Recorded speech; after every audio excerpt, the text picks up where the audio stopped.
trust. Yeah, no, I don't wanna waste what's left. And on we'll go, through the wastelands, through the highways, till my shadow turns to sun rays. And on we'll go, through the wastelands, through the highways, and on.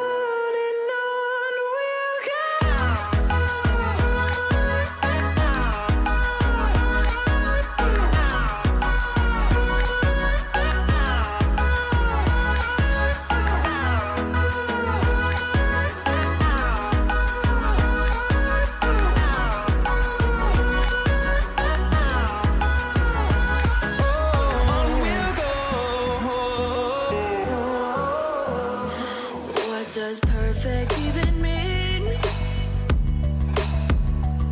Is there even such a thing? Ooh, can we switch up all the rules and imagine a utopia? Darling, I'm just so fed up with these expectations. They keep weighing me down. My heart is begging me to get the hell out. I'm gonna live inside the upside down for a minute and pretend, honey, I'm a perfect 10. Whoa, whoa, honey, I'm a perfect 10. Whoa, whoa, and if I say it enough, it gets ingrained in my head, and I start to see.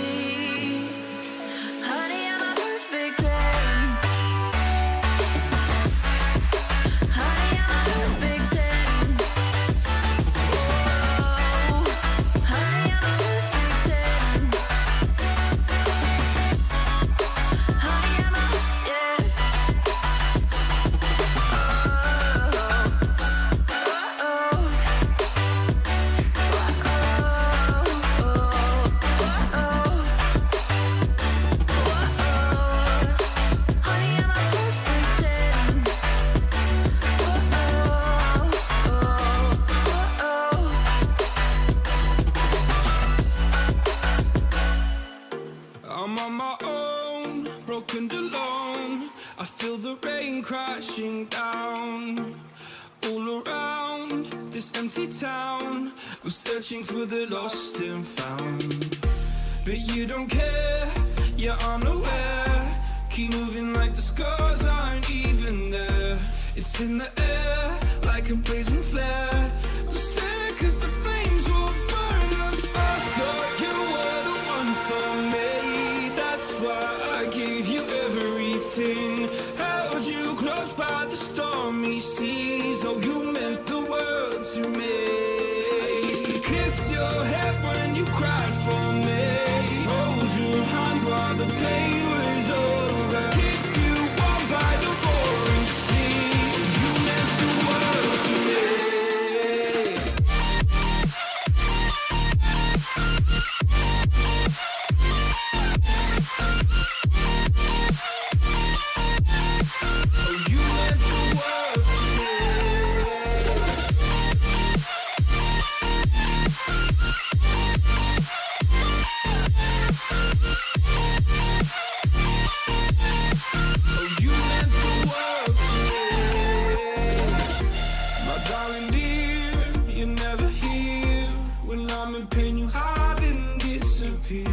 Like shadows in the atmosphere, charting the stratosphere. Yeah. I prayed for you and kept you near in hopes you'd chase away my fears. I'm on my own, you made it so, and now I'm chasing nightmares.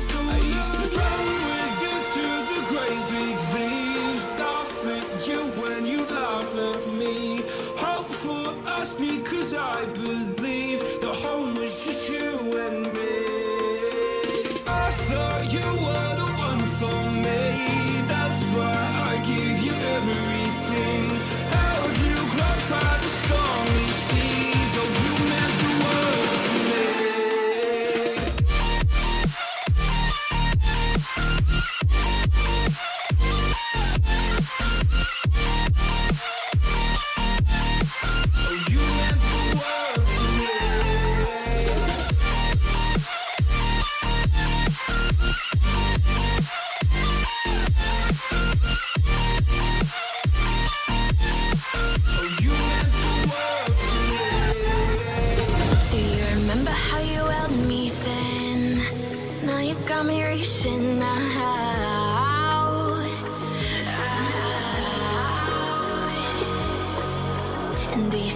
got me falling in more times than I can get out.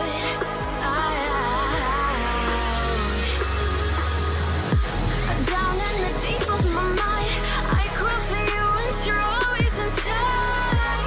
Down in the deep of my mind, how long do I got to keep you, to keep you? Down in the deep of my mind, I call for you and you're always inside. Down in the deep of my mind, trying so hard not to keep you, to keep you.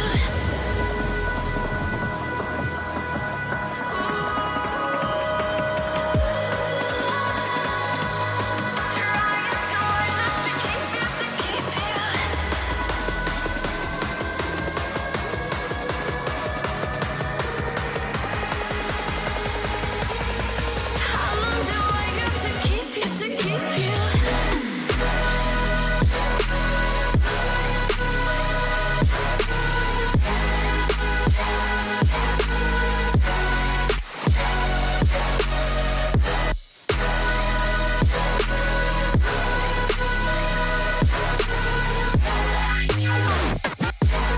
Trying so hard not to keep you, to keep you.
Hey there everybody, and what is up? Welcome here to the Mythic Royale. This is it. It is time.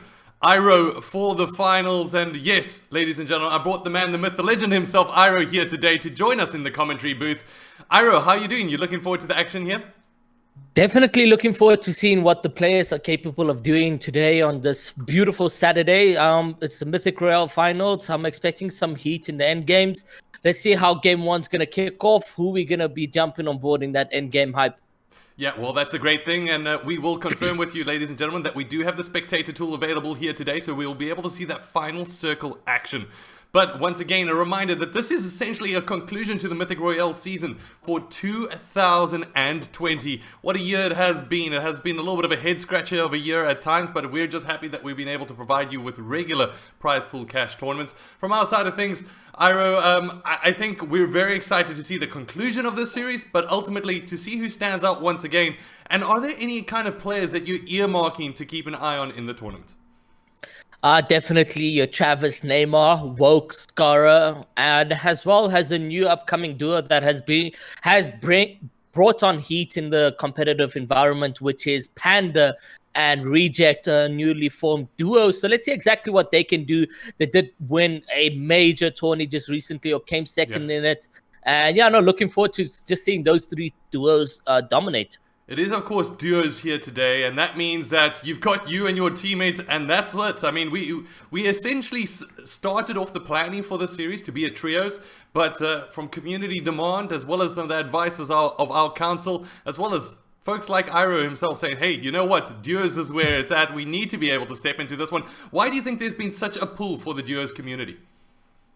First and foremost, the trios has been going on over 2 seasons, whereas duo just caught back, and there was a lot of hype for it. So, you know, where you've been playing a competitive mode for about 2 months, it gets kind of tiresome and so forth. So something new, just something more entertaining for the viewers as well as for the players. 100%. So that's why there's a lot of hype around the duo mode. Now, taking a look at the competitive season thus far, do you think that this season for the Fortnite players themselves, do you think it's been a good one? First question. And second of all, do you think in terms of standouts, I know one of the standouts of the Mythic Royale time and time again seems to be Rejects. I don't know why he loves this series so much. He always seems to come out as one of the top players.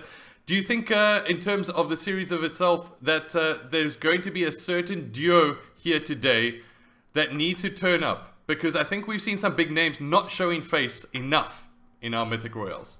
So I'm hoping for Kareem and Chimp to do what they do normally, and that's dominate. But with that inconsistency we've seen a number of times from Kareem, let's just see exactly what that means for him today. Whether or not he's going to be coming through with the dub, I'm looking forward to seeing that while the players are jumping out the bus right now.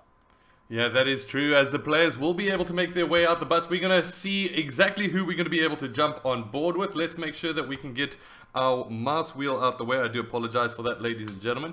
It does look like we've got that stuck on screen for now, as that seems to be giving us a couple of issues. I'll make sure that we can have a little bit of a look at that from our end. But going in, I mean, having a look at that map spread at the moment from the top side of things, do you think that there's any areas that are standing out to you? Yeah, so I know Stark Industries, that's where you get some of the pro players, and they look to be contested there. I wonder if that's going to be Kareem, Woke contesting each other. We did see some tweets earlier on today saying that, hey, I'm landing Stark Industries, whereas Woke and Scar already land Stark Industries, so it would be a good idea to jump on board with either Kareem, Chimp, or Rejects. Right, I mean, not Rejects, Woke. We're going to have a look at who exactly we're able to jump on board with, as we have a little bit of a look at the moment at Luther from his side of things, as we can bring that up on the screen. I do apologize, ladies and gentlemen, the mouse wheel just seems not to be settling in here, and it does seem that that's one of the things that we're essentially concerned about initially. But Luther in his own right, do you know anything about this player? Is he a standout player, as it does look like he's going to be playing with Vex? Vex. I know Vex FC. I haven't heard of Luther before. Vex is a good mechanical player. I've seen him in my creative streams and just hanging around having the good times. But it's who I haven't heard of Luther before. No. All right. So just one thing that I do want to check with the stream is if they're getting audio, and from that side of things, if you just don't mind letting us know, as we can get this one going.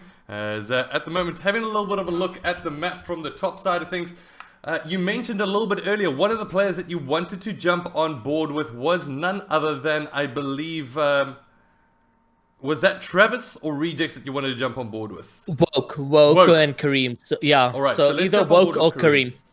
All right, so having a little bit of a look at the map at the moment, I'm not too sure if we can place exactly where Kareem is, as we'll just keep an eye on that from our side. But as we cross down to, does look like Kareem is still making his way in. I'm not too sure. That would be a bit awkward. As let's jump on board with him. It does look like they're outside Stark Industries. Yeah, so contesting probably one of the best duos, Woke and Scar. So they also go Stark Industries. So this could be like some interesting off-spawn fights if they do bump into each other. Do you know if there's any other duos around the area in Stark Industries? It does look like there's a couple of teams. So if we have a little bit of a look at our map here at the moment, we can see if we can browse across, we should be able to highlight one of those teams just to see who they are. As you can see, if you keep an eye on Stark Industries at the moment, doesn't look like we're going to find that highlight just yet. No, if it might be bots. See Woke or Be Scar, then you could find him. Scarazard. Check Scarazard. Okay. All right, we'll have a look at Scarazard from our side as well. And ladies and gentlemen, if you just joined us, this is game number 1 here today of the Mythic Royale. And I can't seem to find Scarazard either. So, does that mean that we just simply can't find these players at this point in time? Yeah, just a little bit of a GG's in chat. So yeah, no, Kareem and Chimp still doing the most they can as a duo. We've seen them together in the trio action with Rejects. Now that Rejects has found his home as well, I'm looking forward to seeing a competitive endgame between all the high-known players such as Neymar, Travis, Woke, Skara, Kareem, Chimp, Panda, and our gameplay is extremely loud, eh? Alright, we'll turn that down from our side of things. If you can't hear that, we'll make sure that we can bring that down just a little bit of a touch, just to make sure that you can hear the gameplay audio. But right now we jump aboard with Kareem as well as Chimp. And from their side of things, it does look like Novak is on this far side of the map, so we don't want to be able to jump across to them just yet. Having a little bit of a look at the scoreboard so far, does look like Charlie De Ockley as well as Leonardo DiPelio doing pretty well. It does look like that we've got the streamer names up for one of the teams as well. I'm not too sure which one is being blocked out there, but a couple eliminations. Lurkmeister from his side picks up 2, so not too bad, as that we still stay true here with Chimp as well as Kareem. Yeah, the players here just getting their riffs, trying to get that rotation. Maybe we'll see them land on bodies or so forth. But good loot right there. They got the stock gun, which is really insane how it scopes in and so forth. Yeah, there's Ian, Rejects, and Panda that we were talking about on the screen right there, which formed about a week ago. Roughly a week ago. They've been bringing in some heat. Alright, so we jump on board with Rejects and Panda, and as you can see on the mini-map at the moment, they're going to be making their way up northwards towards the circle. There is actually going to be a team, I believe, relatively close, but that's to their left-hand side, so they shouldn't really be highly contested there. Further than that, I don't think we're going to be seeing too much action out of them, so that's definitely something that I want to see, and it does look like we might get that if I can filter ourselves across to these two squads that are currently colliding on their left hand side. Ladies and gentlemen, it's so tricky to find out exactly which teams those are, as we'll see if we can cross over to them, but it does look like one of them will be taken out.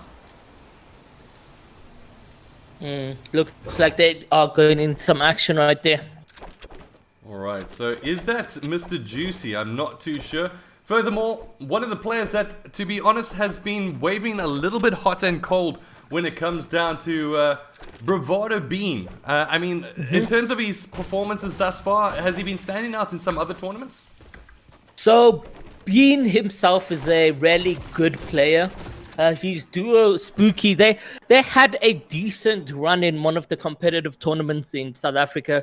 Unfortunately, disconnected in one game, and the other game, a mouse was not working properly. Oh, wow. So they had difficulties there, but at some point, there were top 3 in that tourney, and Bean and Spooky really, they've been in a duo for quite some time now. They haven't had any major progression in terms of winning tournaments, but they've been consistent in terms of getting top 10, top 5 almost, and so forth.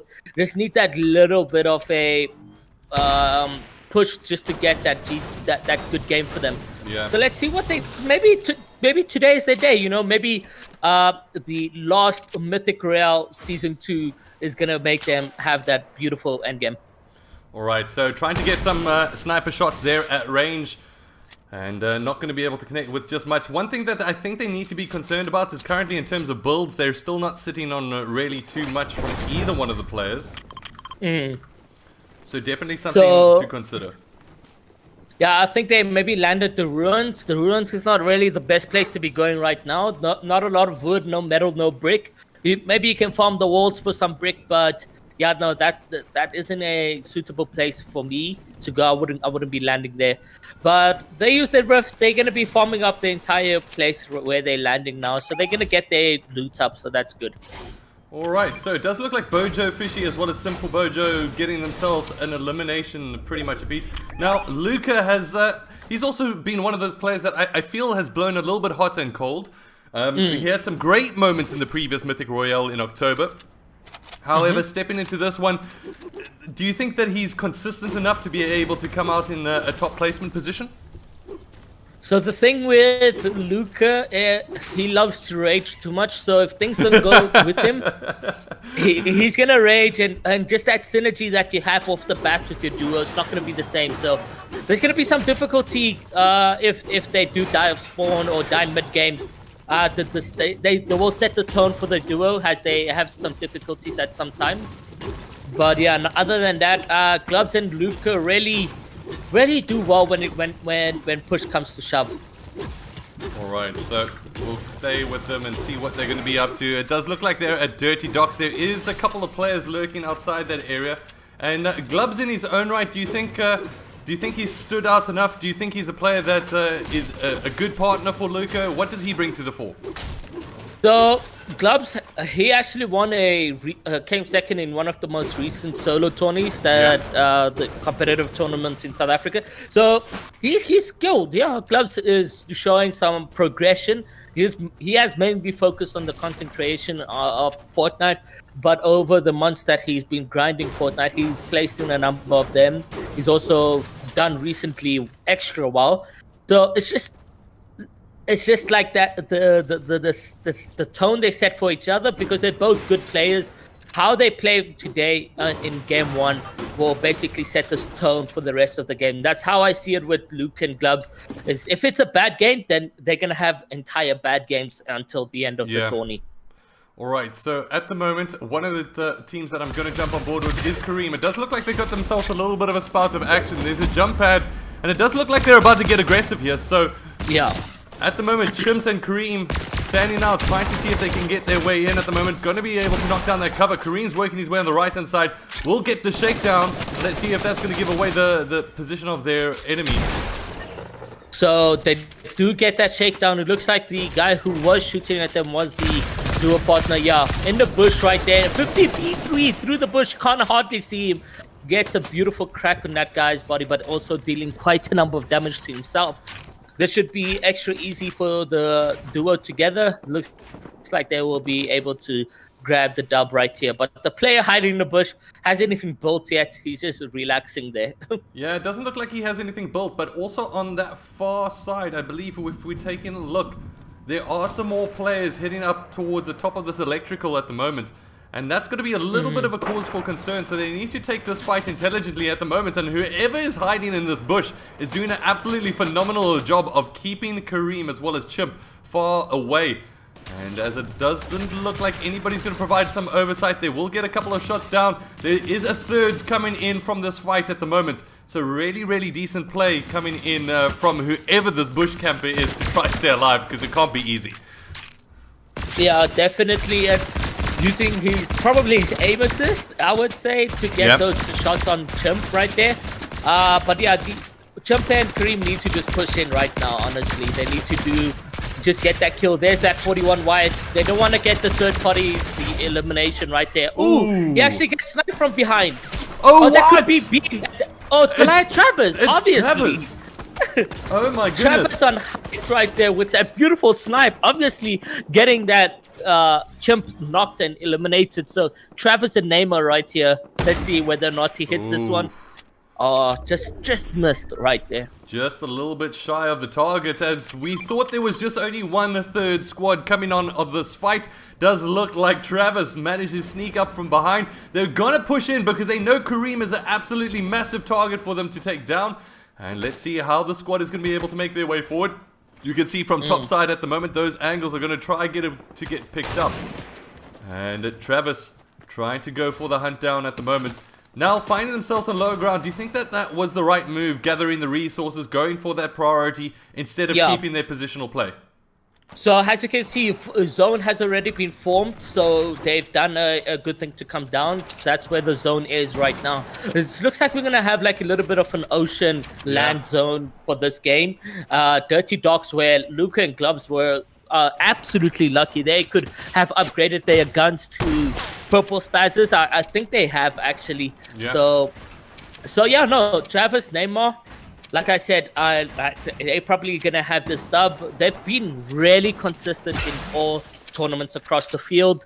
So let's see what they can do today. They already got a huge dub in their hands, getting Chimp out that game. So Kareem's all alone now.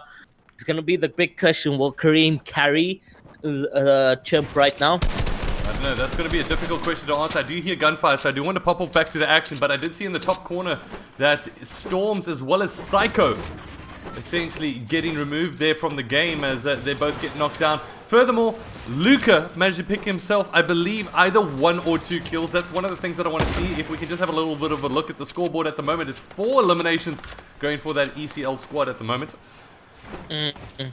So Stale actually 1v2'd Psycho and Storm. That's absolutely madness.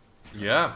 So yeah, let's see what the end game's looking like. We got 51 players in the third zone going to fourth zone, so that's absolutely nice. You can see players already trying to get that center zone right there, just so that they can get guaranteed zone. Look, but everyone basically settling in. Not a lot of action going forth. Rejects get knocked out by Josh. That is huge. At the moment, Rejects will find himself getting knocked down and finding himself in a comparable position. Let's see if we can jump over to that squad and see what they're getting up to. I'm not too sure if the cleanup kill came in. You should find Panda. AG Panda should be the duo there. See whether or not he can pick up his weight and carry. Have they been eliminated? I don't know. I don't think so. I can't seem to find them. Yeah, no, looks like they have a bad first game. So AG Panda also eliminated right there. That is tough. That's going to be tough for them at the moment. Let's go over to Luca and see what he's getting up to. Currently sitting on the southern side of Dirty Docks, probably with one of the worst rotational positions, as he will be able to come down on his opposition, will be able to come with the cleanup. Does have a couple of fishies in the back pocket as well to be able to make that work and bring in some kind of recovery. But not bad from them. I mean, Luca at the moment sitting with 2 eliminations, and I'm not too sure how many is on the big gloves corner side of life. But looks like he has 1 elim. He has 1. So together they sit with 3 elims. Yeah. Yeah, which is really good. I mean, look at the health. He's back at full health. They're going into zone right now, and it's on dead side. You can see people, not a lot of people on this side of the zone going into the circle, whereas the other side where Neymar and them were, it's kind of packed right there. So no, really, Luke and them are chilled. Hey, they're gonna get into the zone comfortably. They have a number of mats at hand, so this could be a good, interesting end game for Luke and Gloves. All right, is there anybody else that you want to jump aboard with? I mean, Goliath, Travis, as well as Neymar. That is going to be a team that, to be honest, I'd be fearful of this at this point. And you could arguably say coming in as a number 1 seed in a lot of ways. Sitting themselves up in this position with heightened position at the moment. They're looking to be able to just come up with a couple of picks on these third fight. Doesn't look like they're going to be able to be the fortuitous ones getting the last knockdown on an opposition player. So for right now, they're sitting pretty fine. So they're gonna need to make a rotation, or they're just gonna get like zoned quite near them. So they only have bounce pads. I don't know what Neymar has in Heat, if he has a shockwave or something like that, but they're gonna need to use a lot of their mats to make that rotation. Absolutely. So that's one of the things that you have to consider when it comes down to how you're going to be able to utilize your mats.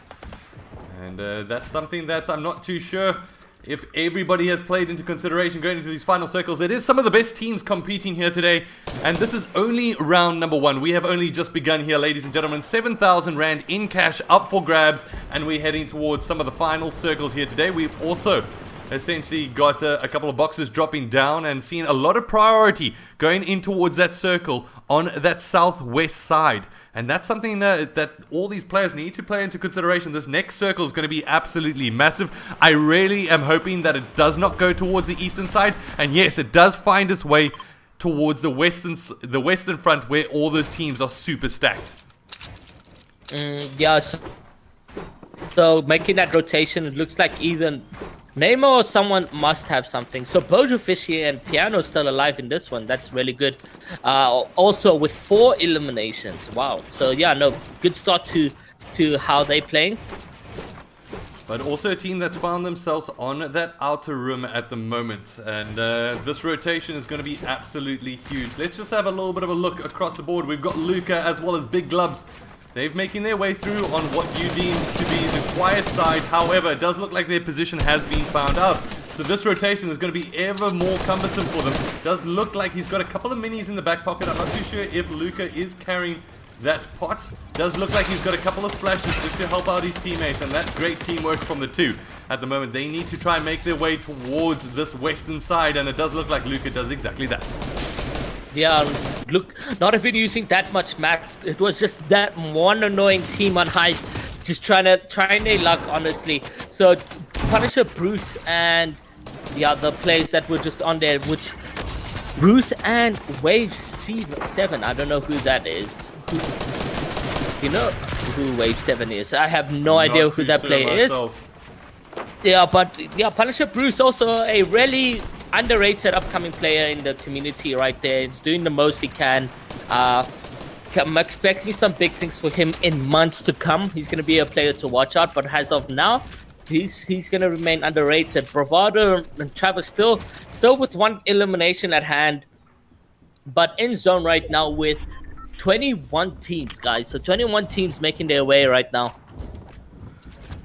Right, so with 21 teams left and there's 38 players, if we have a little bit of a look at the map, we can see on our left-hand side each one of those respective players and exactly what they've done. Speedy at the moment going to be taking some damage on his side. If we have a little bit of a look at the scoreboard, the team currently doing the most are the Bojo brothers, if we want to be able to call it that. Bojo Fishy, as well as his teammate Simple Bojo, aka maybe the real Bojo.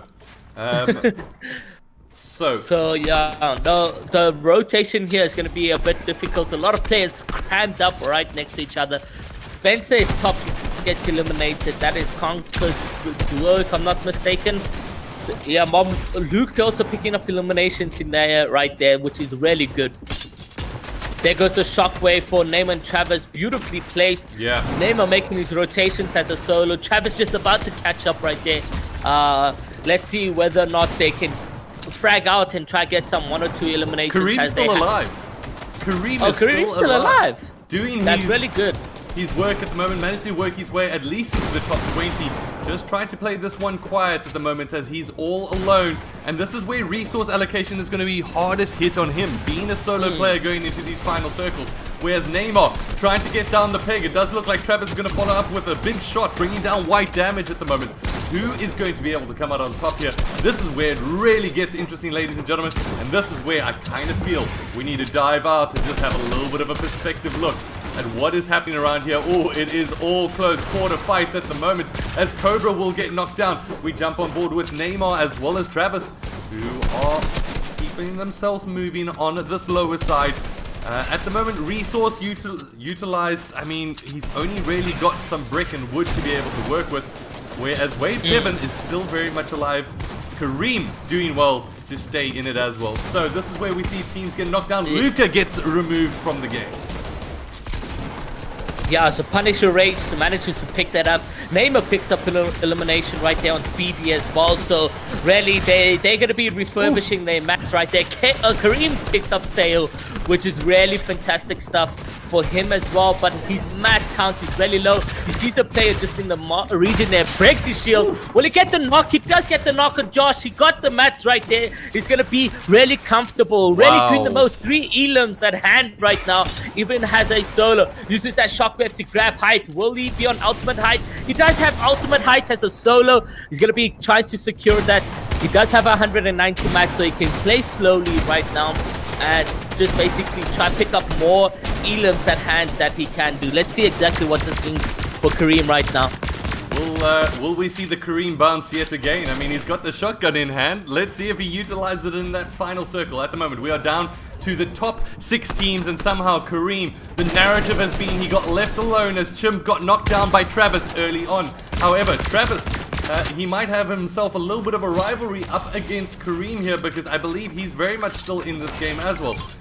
No, it's actually both Goliath, Travis, as well as Neymar still very much in it, but it's going to be Kareem that takes a shotgun to the face.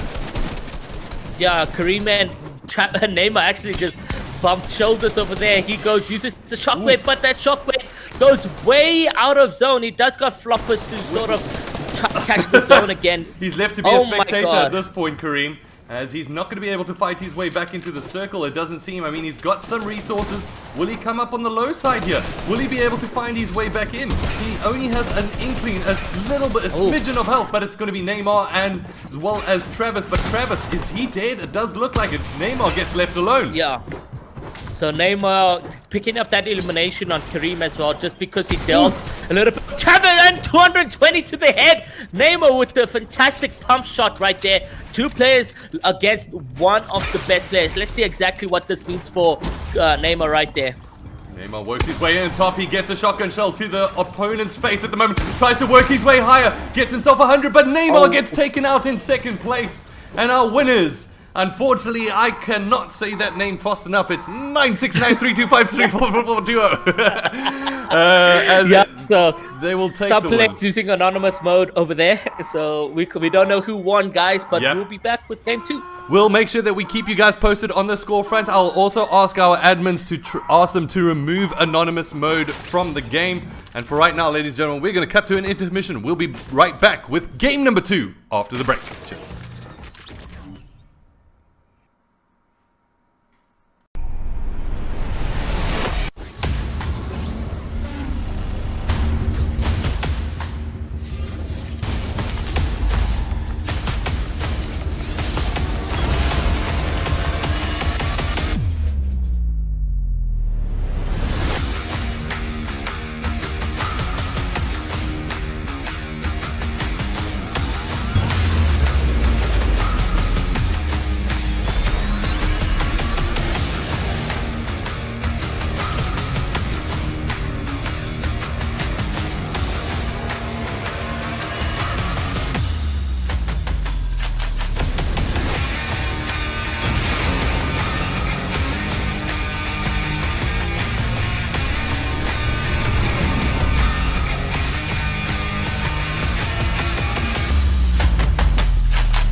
be able to get the player down low. He will be able to put up a wall, but they finish in second place, and just like that, they get themselves eliminated.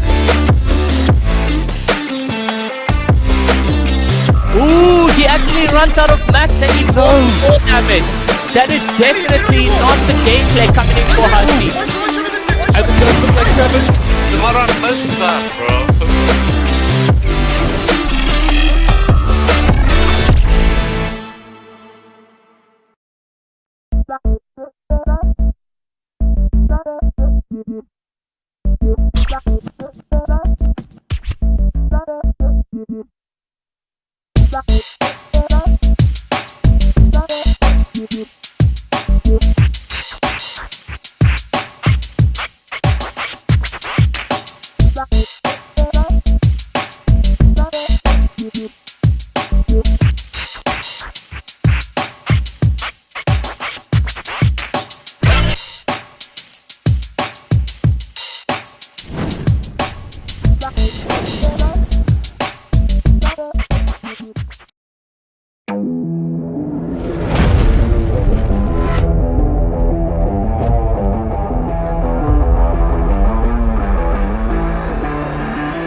be able to get the player down low. He will be able to put him a wall, but they finish in second place, and just like that, they get themselves eliminated.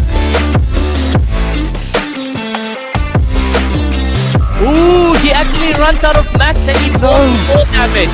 That is definitely not the gameplay coming in for Husky. And it does look like Seven. What I missed that, bro.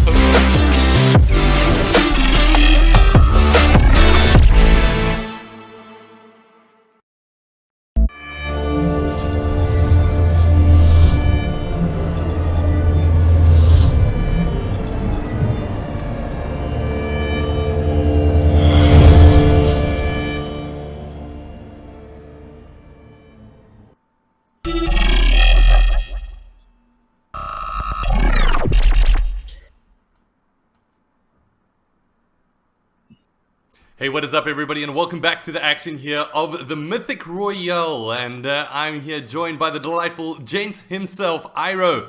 Iro, game number 1, what were your thoughts on that one? Yeah, pretty intense for going into endgame. Neymar almost coming up with the clutch, but unfortunately going down to the hands of Remedy and Swish. So GG's to them, absolutely not predictable that Swish and Remedy would actually come through with the dub on first game, but Yeah. you know, things are Fortnite's unpredictable. So RNG, it's always unique in a different way. That's what we love about Fortnite. Yeah, absolutely. And to be honest, to see those final circles, one of the pointed players, I have to say, Kareem, managing to make all the way to those final circles and getting up a couple of kills as well, despite finding themselves without a player pretty early on the game. So, I mean, from your side of things, how difficult is that actually to do towards those final circles? Yeah, no, definitely one of the most hardest things. You got to be very cautious on how you're using your mats and so forth.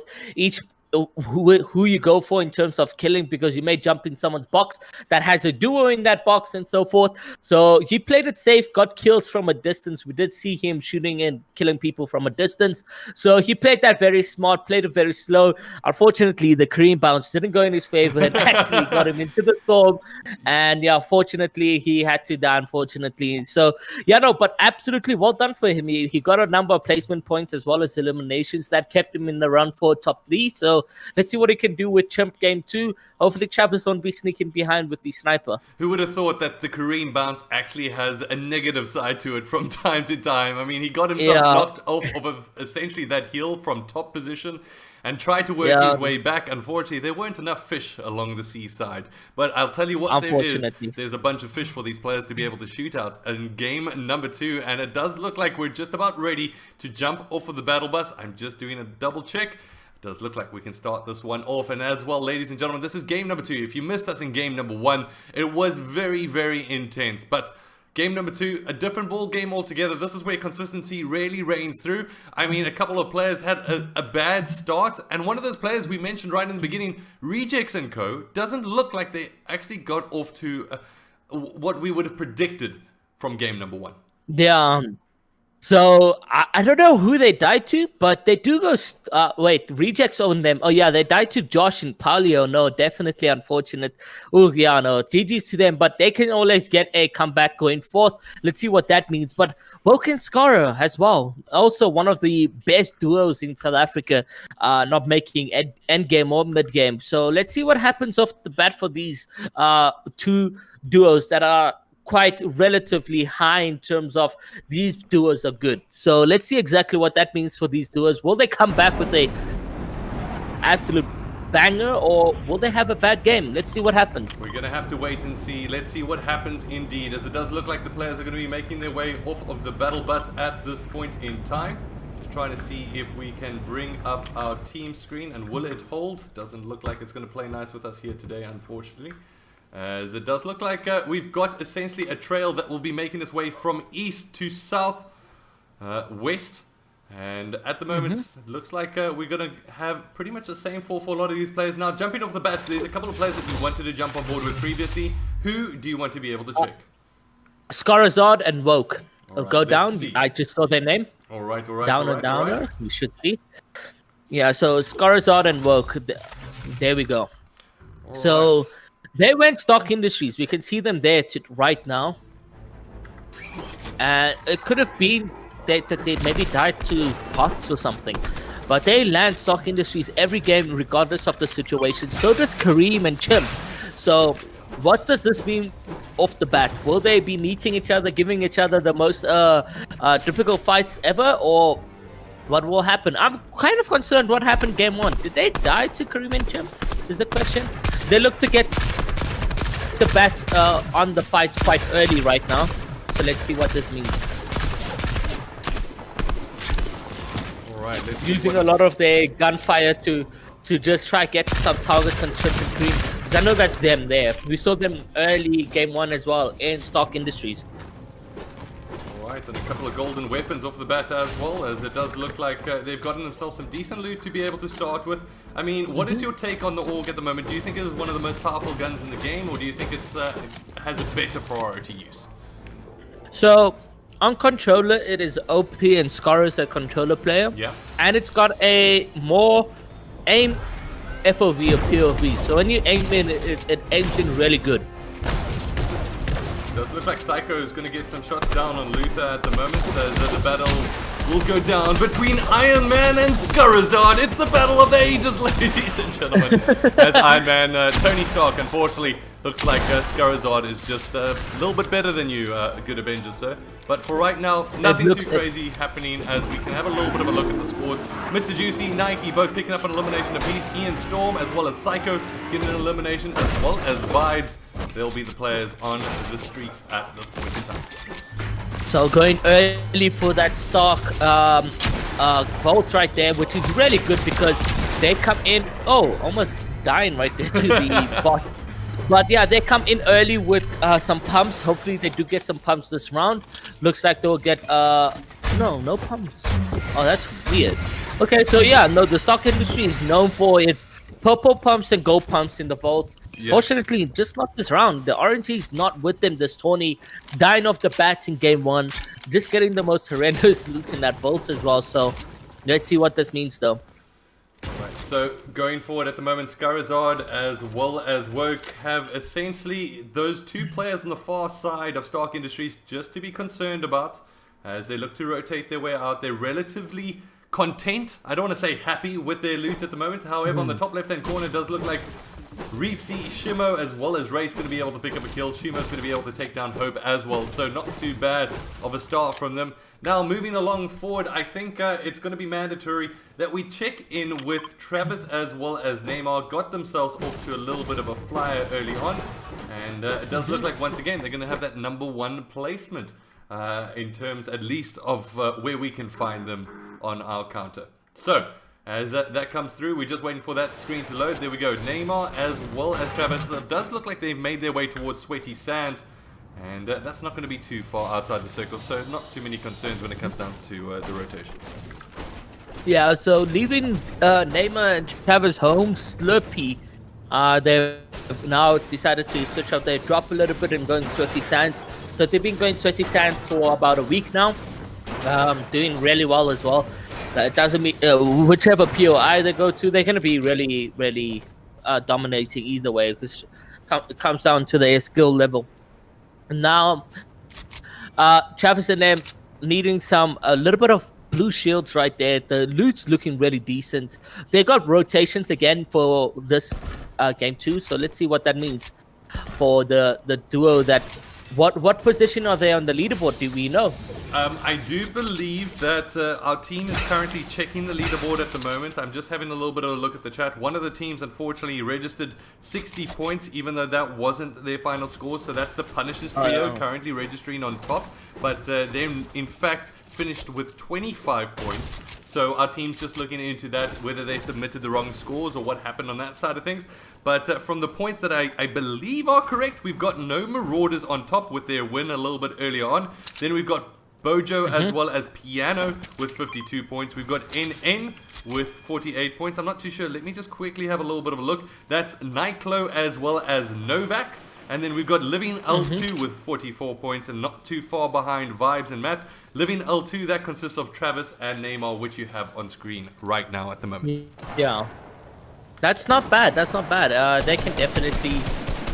Oh, Travis gets a knockdown. Oh. That's really good. I think they all dead. Or is it just one duo left? They should go in there right now. As you can see, Travis says, yo, I'm pushing this. So does Neymar. Neymar gets the height right there. He can get the double edit and in the box right there. Boom! Misses his pump. Will he go down? Oh, the aim assist just manages to pick him up right there. Gets that AR shot and secured.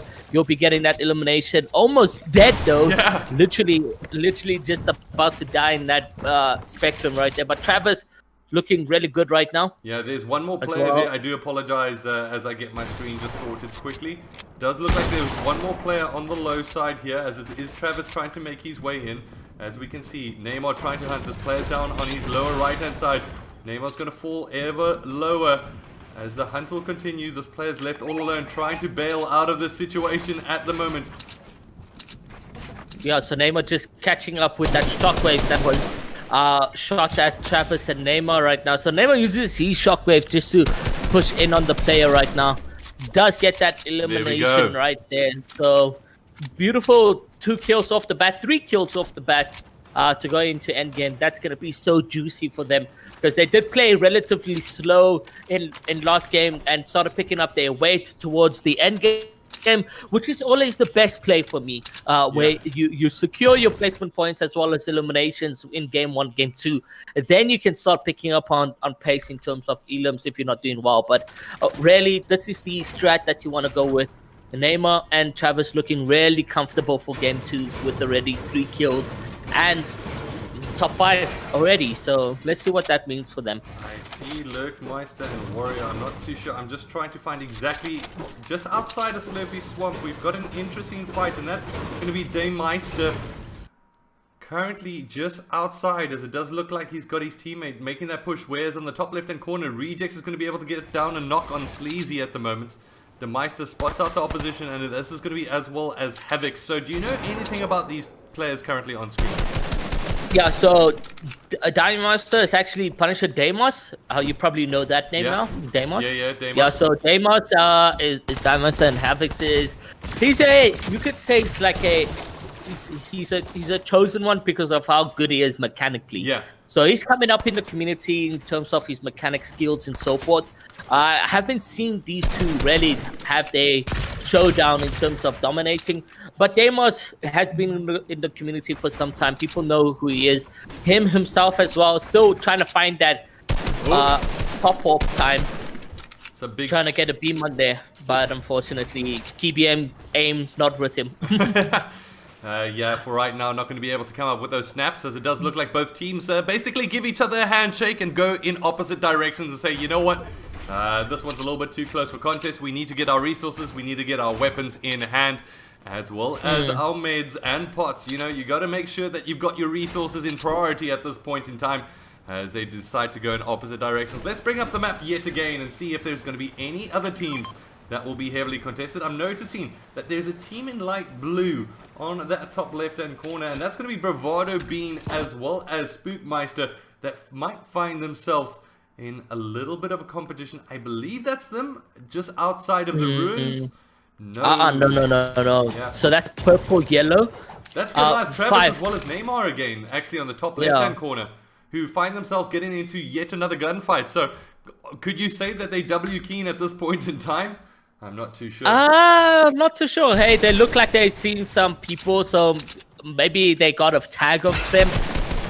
Looks like, it's going to be an interesting one for these two. If they do get this dub on the elimination, they don't want to be too crazy right now, and they're quite separated. So if Neymar does get into trouble right now, he's going to find some trouble. There goes Travis in the box as well. There goes the AR. The knock comes down on Ice right there. So Ice gets that knock from Neymar. He's getting shakedown. They want to know the exact location of the duo and start pushing in.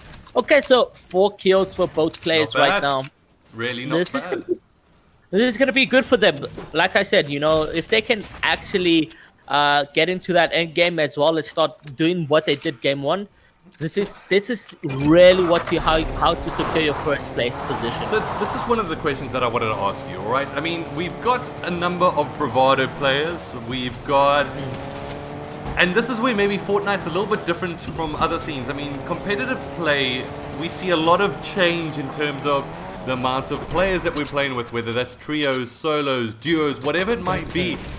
Now, Goliath Travis pairing up for Neymar. Do you know if there's a story behind that? Or is this just something usually we see as teams coming from different organizations still to pair up at the end of the day? So, like back in about 2 months to 3 months ago, Kareem and Neymar actually did play. Has a duo, and they're both in Bravado. But there isn't. I don't think there's any contractual things that hey, keep it in the organization type thing, because that means like, what if your synergy falls apart, or what if you guys start fighting? And there's a duo tournament and so forth, you know, guys are not going to place well. So there isn't any contractual things that make them say, hey, I'm going to be playing with Bravado guys. So Goliath, Travis, and Neymar, just in sense, without their orgs intact, they were trioing from back in the days with Neymar's OG duo. So they've been playing together for quite some time, and they came back together with the trio with Zozu. They did well there, and duos came, and Travis and Neymar decided, okay, let's try this out, and they've been doing really well. So it doesn't matter whether or not Goliath was in Travis or had Travis or whatever, they would have still been a duo. And that's also another player that I actually haven't been seeing too much of from Zozu's side. Is it a break that he's taking, or is he just staying away from the Mythic Royales for right now? So yeah, today he did message me. He's like, hey, I won't be playing today. So he's on a break today, but also just trouble finding his own duo partner that he can work with. He, I think, if I'm not mistaken, he was going to try out with Crispy. Doesn't look like it went too well over there. But yeah, no, Zozu is on the low down for now. He is playing with Yeti as a sub, if I'm not mistaken, for one of the other competitive tournaments happening in South Africa. But yeah, no, he's there, he's lurking, he's in the community doing his bits. He did well with Neymar and Travis in the trios. Yeah. But it's hard finding that duo, especially when there's like limited tier 1 players in the community. So let's see what these players can do. They're just trying to hunt this one player. They could, did they get him out? They do get him out 100 damage out, but he deals more damage to Neymar now, to Travis now. Neymar trying to pick up the weight over there. It does look like we've got some interesting fights coming in from both of these sides, and this is going to be a great team that's going to be able to get Neymar gets a knockdown on Clixify rather, as we can jump on board with Travis, who's going to try rush in here with the shotgun, but it's going to be Neymar putting in a lot of the work. Travis misses out on an opportunity to get a shotgun, gets a quick edit across. It's going to be Travis with the follow through, but Neymar comes up from behind. Travis is a fantastic distraction. Yeah, so 6 kills. At this point, you can say they're W King. Yeah. now you can say it because they were chasing one player, and now they found a duo. They chased them. Yeah, they all over the show right now. Neymar, if you probably check the leaderboard, they probably have a huge amount of kills. Why in that not one. do that? At the moment, it is going to be them on top of the leaderboard with a total of 6. Lurkmeister as well as Warrior with 4. As well as Samara the Great, as well as Stale with 4 apiece. Then our next is going to be 2. And further from that, we'll be keeping an eye on things. But one of the players, or teams rather, that I do want to jump on board with is Kareem. He's going to be happy that he's got his chimp with him. As last time he had a little bit of a problem because he was left all alone. But at the moment, it does look like they're still going to be keeping that problem very much alive, as Chimp will get tagged quite heavily. Kareem now works his way in nice and close. I'm not too sure if they got some splashes, if that's why they're getting close, or if it's just to share some resources.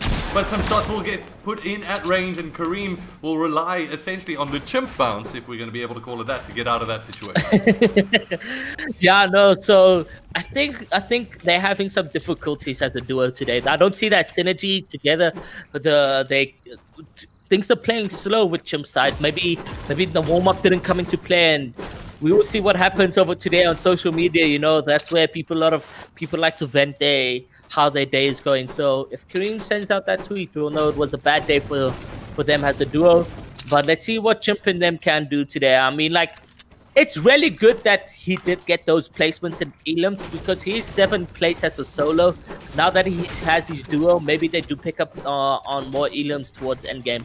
But both still sitting on 0 points, and this is Swish and Remedy with 2 kills and 1st place. Looking to be in some trouble right now, trying to get this thing. Purple spaz right there, that's really good. Yeah, that's very, very solid at the moment. They'll keep the heighted position. as I'm not too sure if there's going to be any teams. Yes, there is one just outside this cover, and at the moment doesn't look like either one is going to be able to get the fortuitous circle inside their area, and this will give the call out to them that we see a couple of blue edits coming out, and this might be a call to chase it down. I'm not too sure, but they're sitting relatively comfortable, and as essentially one of the leaders of the tournament, the question always comes into focus: are we going to be chasing down kills, or are we going to just be simply playing for our placement and keeping the pressure piled on the rest of the competition? I mean, going in game 1, they had 8 kills, so they probably had a good end game because they are playing quite slow. Or we can bring into question them being first has hardly ever happened before. Are they feeling the pressure? Are they scared to go into fights because they don't want to lose their first place position? So let's see what happens. We've got a player running low side. We've got Rejects as well as the Panda keeping overwatch at the top side. As things start to get a little bit hairy here, ladies and gentlemen, we're reduced to the top 24 teams thus far, as it is going to be the last 45 players. Game number 2 is currently what you're watching. This is the Mythic Royale, and 7,000 Rand in cash prizes is up for grabs. Essentially, this will bring a close to the Mythic Royale for this year. So this is the last opportunity for them to really shine on this scene for at least the part of the Mythic series. And it does look like they picked themselves up a pepper. Maybe just going to be able to focus that on rotations. They do also have a couple of options in terms of movement. They've got the jump pads available. And the bounce pad, so they can do the glitch if the where they bounce pad and shockwave together and get that mega jump forward for them. So yeah, Rejects and Panda, they're doing really well in the community. Probably one of the most like fast-paced players I've seen, just grabbing a duo in a space of a week and winning some of the biggest tournaments happening in SA right now. So will they be doing the same for the Mythic Royale? They do pick up that Elam right there on Daku. So there goes the elimination. Yeah, no, Snap as well, getting down. Psycho, yeah. So let's see what happens. Psycho returning back to SA Comp, where he was focusing on the Middle East region. He's now back to try again dominating. He used to be one of the best players in South Africa, so definitely was missed. So let's see what that means for him. Yeah, so at the moment it does Gara gets a limp. like we're going to get a movement across, and it's going to be Rejects as well as Skarazard trying to make their way forward, as well as Panda. So Kareem's going to get the kill there actually on Skarazard on the top left hand corner, whereas Rejects as well as Panda managed to get themselves into the heighted position at the moment. In terms of mats as well, not looking too bad, as we are whittled down to the top 21 players on the scoreboard. Let's have a little bit of a look. We've got a lot of action taking place on our screens at the moment, as Panda looks to get pushed on the backside. Yeah, there looks to be some people jump padding into his box right there almost, but not really making it there. So, yeah, no, let's see what they can do. Rejects is hitting for white over there. Will he get that Elam? He's trying to spam right there, but the players manages to secure himself quite freely. Alright. Yeah, no, unfortunately for them, not managing to pick up that. Oh, Gale just hit it 35 white. He does knock the player though. Sinead goes down and Rejects goes on the low. Picks up those mats, and just look how juicy that is for endgame for him. He's going to be really happy to see himself going to endgame with that amount of mats. So Deimos Havoc still alive. Malik as well.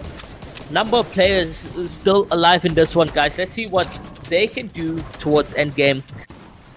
Neymar and Travis very much in this one, as they're sitting on 6. So at the moment, having a little bit of a look at the scorecard, it does look like Sumo the Great as well as Stale managed to work their way up here.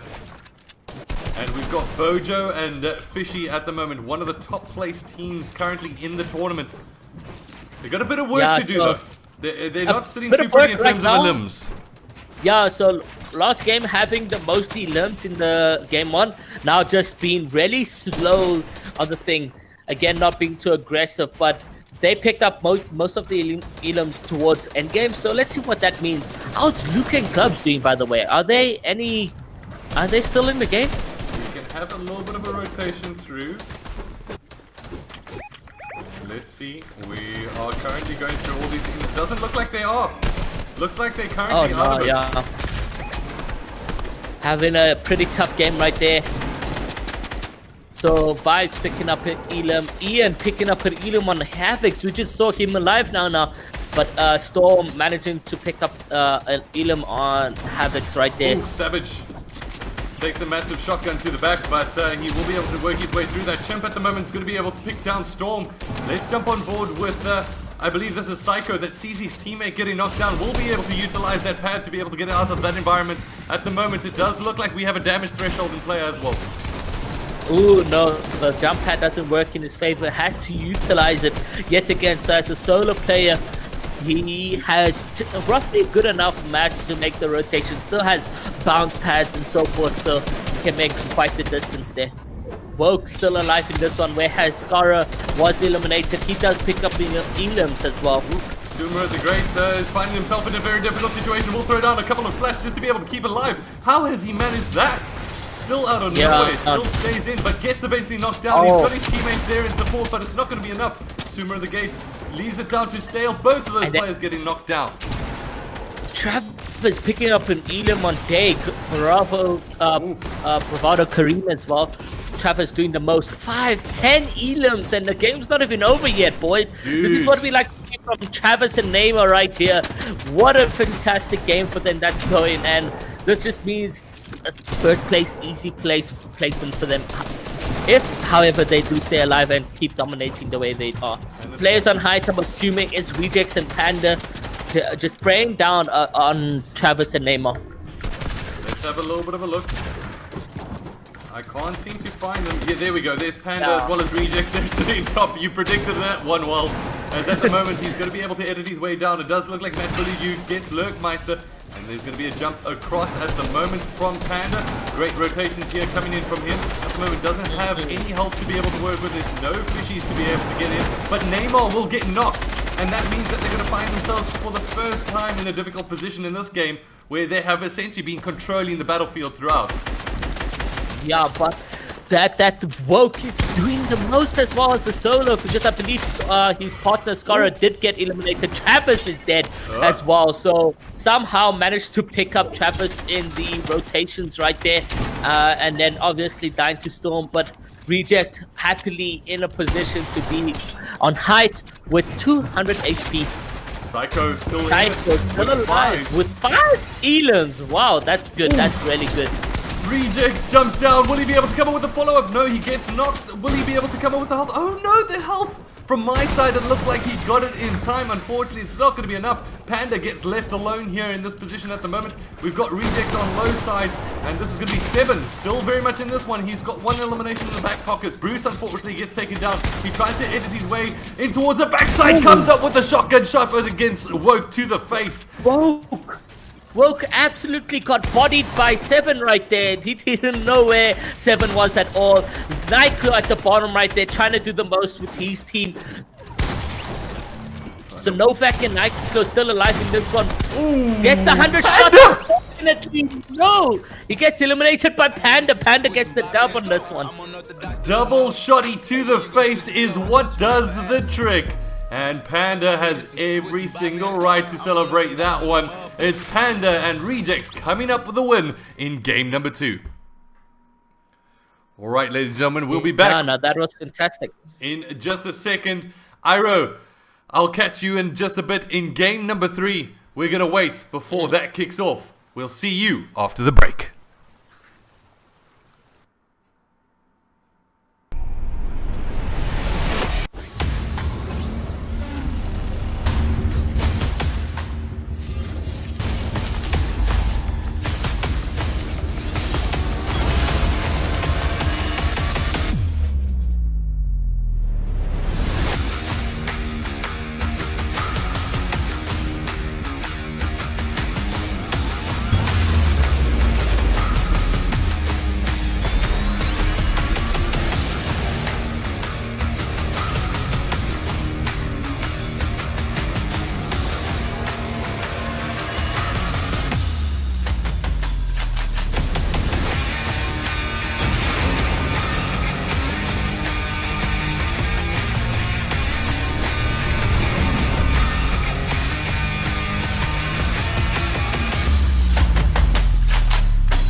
get the player down low.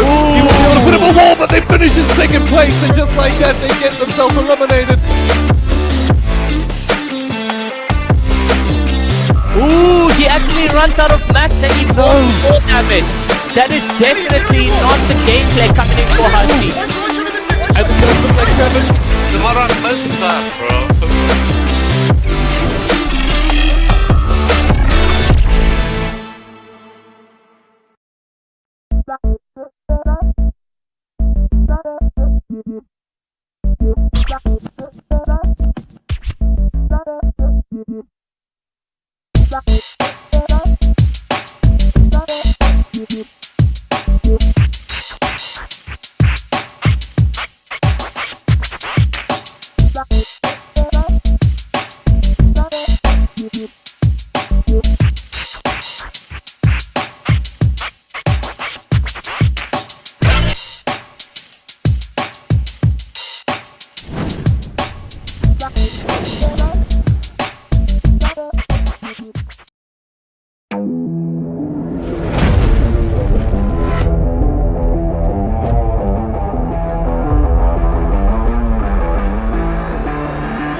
player down low. He was able to put him a wall, but they finish in second place, and just like that, they get themselves eliminated. Ooh, he actually runs out of mats and he falls 4 damage. That is definitely not the gameplay coming in for Husky. And it does look like Trevor. What I missed that, bro.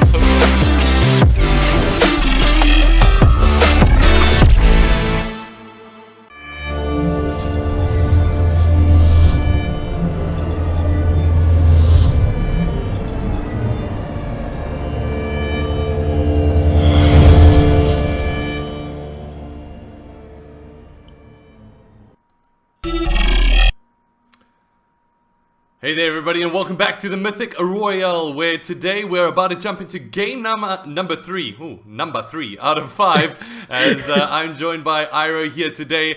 Iro, game number 2, very intense, and we saw some familiar names going into those final circles. Yeah, no, definitely. Well done to Neymar and them, who absolutely got demolishing the game number 2. But Panda has a solo win. That was absolutely beautiful to see from him.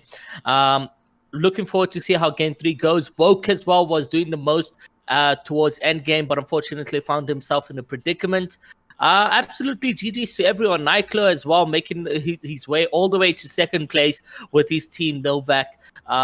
Yeah, so not much I can say on that, but absolutely GG's to everyone that was playing that game too and made it that far. And GG's to everybody in the chat as well. Join us here today. Of course, our little side of this African community coming together to be able to spectate some of the best players across the country. And I just want to say a big shout out to each and every one of you. By all means, if you're joining us here today, please share it out. Let people know about the stream. We've got a bunch of players to be able to showcase here today. And when it comes down to these players, I think one of the things that has stood out for me is that we keep on seeing these familiar names time and time again. And there has to be a differential between some of the best players in the country and those that are trying essentially to ride on their coattails, to grab on their coattails and pull them back. What do you think is the biggest skill difference between those top end players at the moment, as well as what you might see as those players that are just chasing just behind them? So I think a lot of it has to be with time that a pro player, or such as if you put an example, Neymar, like it's basically off season right now, but we still got a couple of tournaments in South Africa. But in terms of Fortnite itself, there's nothing big happening. But Neymar is still putting time into the game, still grinding, and that's what differentiates the player who's trying to chase Neymar and so forth. It's just the time that the player puts into the game, as well as learning the different mechanics and game sense. Like, in fact, like Neymar supposedly doesn't have the greatest mechanics when it comes to the game, but his game sense is so good. He knows when to rotate, he knows when to go for hide and so forth. So it just goes. Game sense goes with time. The more time you play, the more you learn about the game, and the more you learn about the advantages you have over an opponent and so forth.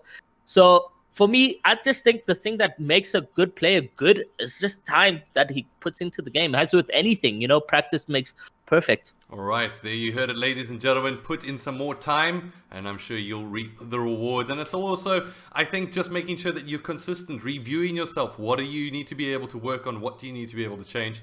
And this is a good opportunity for some players to be able to pick up some of those skills, especially going towards the final circles. What are these players doing a little bit different to me?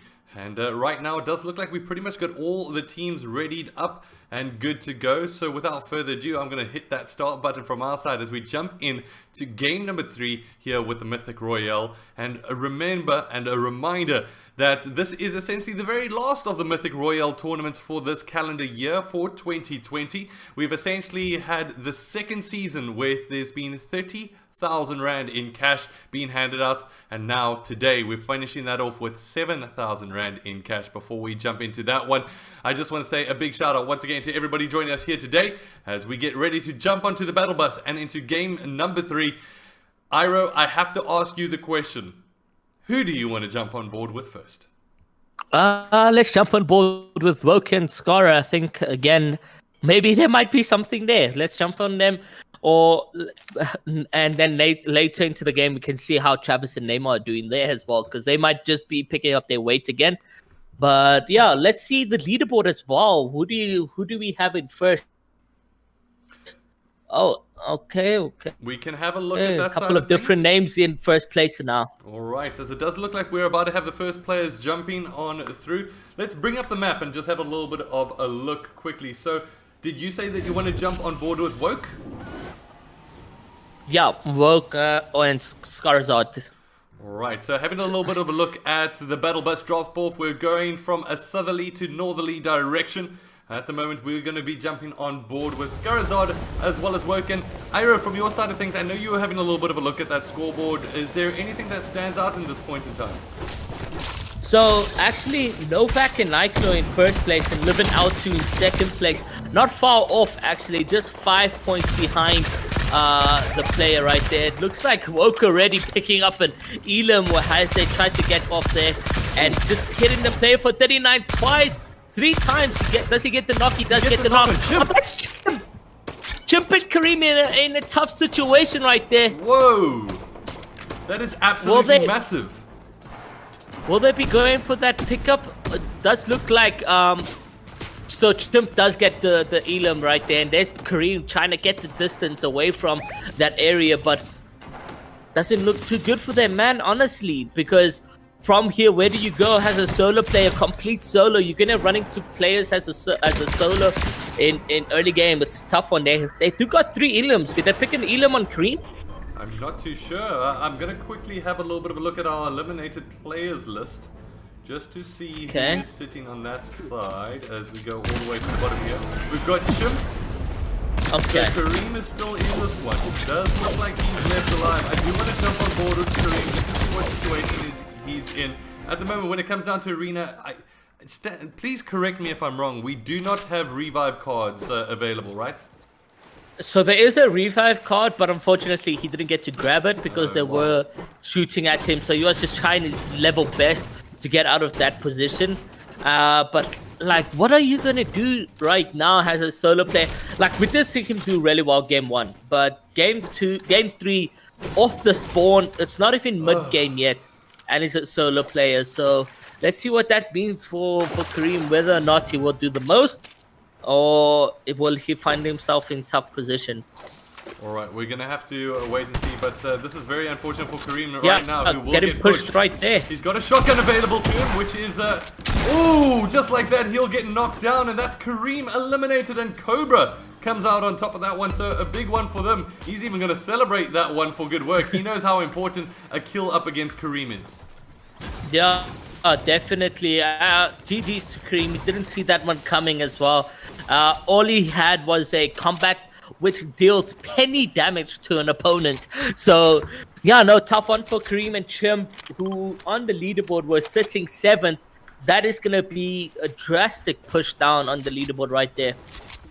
Alright, just floating across our map. I just want to see who's settling in, where they might be. It does look like Crispy as well as Davs sitting near side of Doom's domain. Doesn't look like they'll be heavily contested. Is there any action on the map that you want to check out? I'm not too sure. Lazy Lake, it looks like we might have a couple of players there. And it's our previous winners, actually, that finding themselves cracked early on here. As they find themselves on the back foot, will be able to get back 50 health. As they're currently contesting outside Lazy Lake. Yeah, I can't even find them on the leaderboard anymore. It looks like they had a bad game too. I can't see where they are right now, but yeah, no, the Swish and Remedy right there contested. We don't know by who, right? Not too sure. At the moment, let's bring that one up. I'm just going to quickly see if we can go across. Is this Nike and Juicy? No, it is not. We do have the blue players listed. Cobra? No, it is definitely not Cobra. We saw them a little bit earlier on. Oh, it's Conker and Spencer. There we go. Yeah, it is Conker and Spencer. So yeah, really good duo as well. Conker and Spencer looking to just have a bad day today. But yeah, Conker and Spencer have been in the community. We've seen them in the Mythic Royale trios as well, winning some prize pool money there. Yeah. And yeah, no, fantastic duo right there. Let's see. Doesn't look like they've been too aggressive. No player wants to be aggressive off the bat. They only got 50 mats at hand. He does got a shockwave, so maybe if he wants, he could be extra aggressive, but doesn't look like that's going to be happening now. I mean, having a look at essentially their kits, you don't necessarily see them really wanting to take this fight too head on. I mean, go too drastic. As Travis picks up an Elam. oh, there we go. Nice work from Travis. And maybe that's a good opportunity for us to call in the scoreboard and have a little bit of a look. Scarazard as well as Woke currently on top with 4 eliminations. Does look like Travis is not making the list just yet, so that's probably just their first elimination of the game. Whereas Glubs as well as Luca picking themselves up a decent amount of kills. Yeah, which is really good for them, seeing that they had a bad game too. Yeah, but who's the players? Looks like Daz just got eliminated now, and there goes Travis with another Elam on, no, not Goose. So 2 Elams for the boys, Travis and Neymar, or it just looks like one right now. Managed. Oh, yeah, there we go. Follow 3. it up. There, what? Out of nowhere. Yeah, wow. Oh, Psycho dead. That By is Race. huge. Race picks up Yeah, the kill no, there so- on Psycho on it. I mean, from Psycho's side of things, that's going to be relatively depressing. They really needed to be able to start this game number 3 firing on all cylinders. And it seems like we've had some big names eliminated here early on. Yeah, definitely. Game 3 is picking up the pace, man, and you just got to push hard on the throttle over there. It doesn't look like the players are doing that exactly. Where Travis and Neymar are why can't I say that word? But yeah, they're doing really well off the bat every game. Consistently? Consistently, yes. They're really consistent off their off-spawn fights and so forth, which is really good. Right, so it does look like they're going to pick Look up. at this Spaz, Gold Spaz. He's going to get good end games with those. That is absolutely huge in the hands of Travis. So, I mean, between Travis and Neymar, do you think the Spaz is in the right hand sitting with Travis? I think so. I think Travis has good aim as well. I mean, like, just these snipes say how good he is when it comes to aiming in on people. Yeah. And he's a key game player in tough situations. Just on luck, maybe get that flick with his wrist. So yeah, no, I'm happy that he's carrying that gun. Now, 2 players that I see are getting themselves into quite a predicament is going to be, I believe this is Faz as well as Visions. And it does look like they've floated their way through. At the moment, they're actually just floating directly over. Surprised to see that, as they might have gotten themselves in a really good heighted position at the moment. As did look like they were just going to go rain down on the opposition, but just passing by for now. However, on the bottom left-hand corner, looks like we've got an interesting fight, and this is going to be De Meister as well as Havocs. Yeah, definitely in the same position as last game. But will they be fighting off again this time? Let's see whether or not that comes in. Oh, there goes the double ramp push. Havoc's on height right now. You can see those mechanics I was talking about. Oh, he absolutely beamed that player, breaking his shield. There goes the Chug Splashers breaking down. Deimos trying to distract the player right there. There goes the Shockwave. Shockwave out to Shockwave again. Knocked Doesn't down. look like that player. Oh, gets a knock. Makil actually getting killed right there by Havoc's. There goes the Elam. Will the player be down below? Oh, good. So we do see the player trying to get the distance. Quite high right now, Havoc's. Alright, so... Good Elam for them. Yeah, I mean, getting that player trying to back away, Havocs as well as the Meister. Now, we haven't seen too much of them, but maybe you can give us a little bit of a background on the 2. I'm not too sure. So on Havoc's and Deimos. No, on Havocs and Deimos. I mean, you mentioned them a little bit earlier, but at the moment, in terms of how they're playing, do you think that they're standing true as one of the top contested teams in a lot of tournaments, or do you think they're blowing a little bit hot and cold? So, to be honest with you, they had their chance at like showing how good they are, because they recently just formed about like 9 days ago, 10 days ago, and there was a huge big tourney this past weekend. Yeah. But unfortunately for them, they didn't get to play it, or Havoc's only came on that tournament on game 3. So that was a big oof coming in for Deimos, who was really venting his situation on Twitter. But yeah, no, the duo, Deimos seemed really confident off the bat, like, oh, Havoc's is my duo, guys, expect some heat and so forth. We unfortunately could not see that heat coming off the bat for game the previous tournaments in South Africa, Yeah. and as well as this tourney as well. They did have a somewhat decent game last game, getting into endgame, but it was a bit of a tough one there. Right, so that's Deimos and Co. And for right now, one of the players that I saw picked up a kill, one of their first kills of the game, our previous winners, going over to that AG. And that's going to be Rejects as well as Panda. I want to jump on board with them and see what they're getting up to. It does look like they're just outside of Misty Meadows at the moment.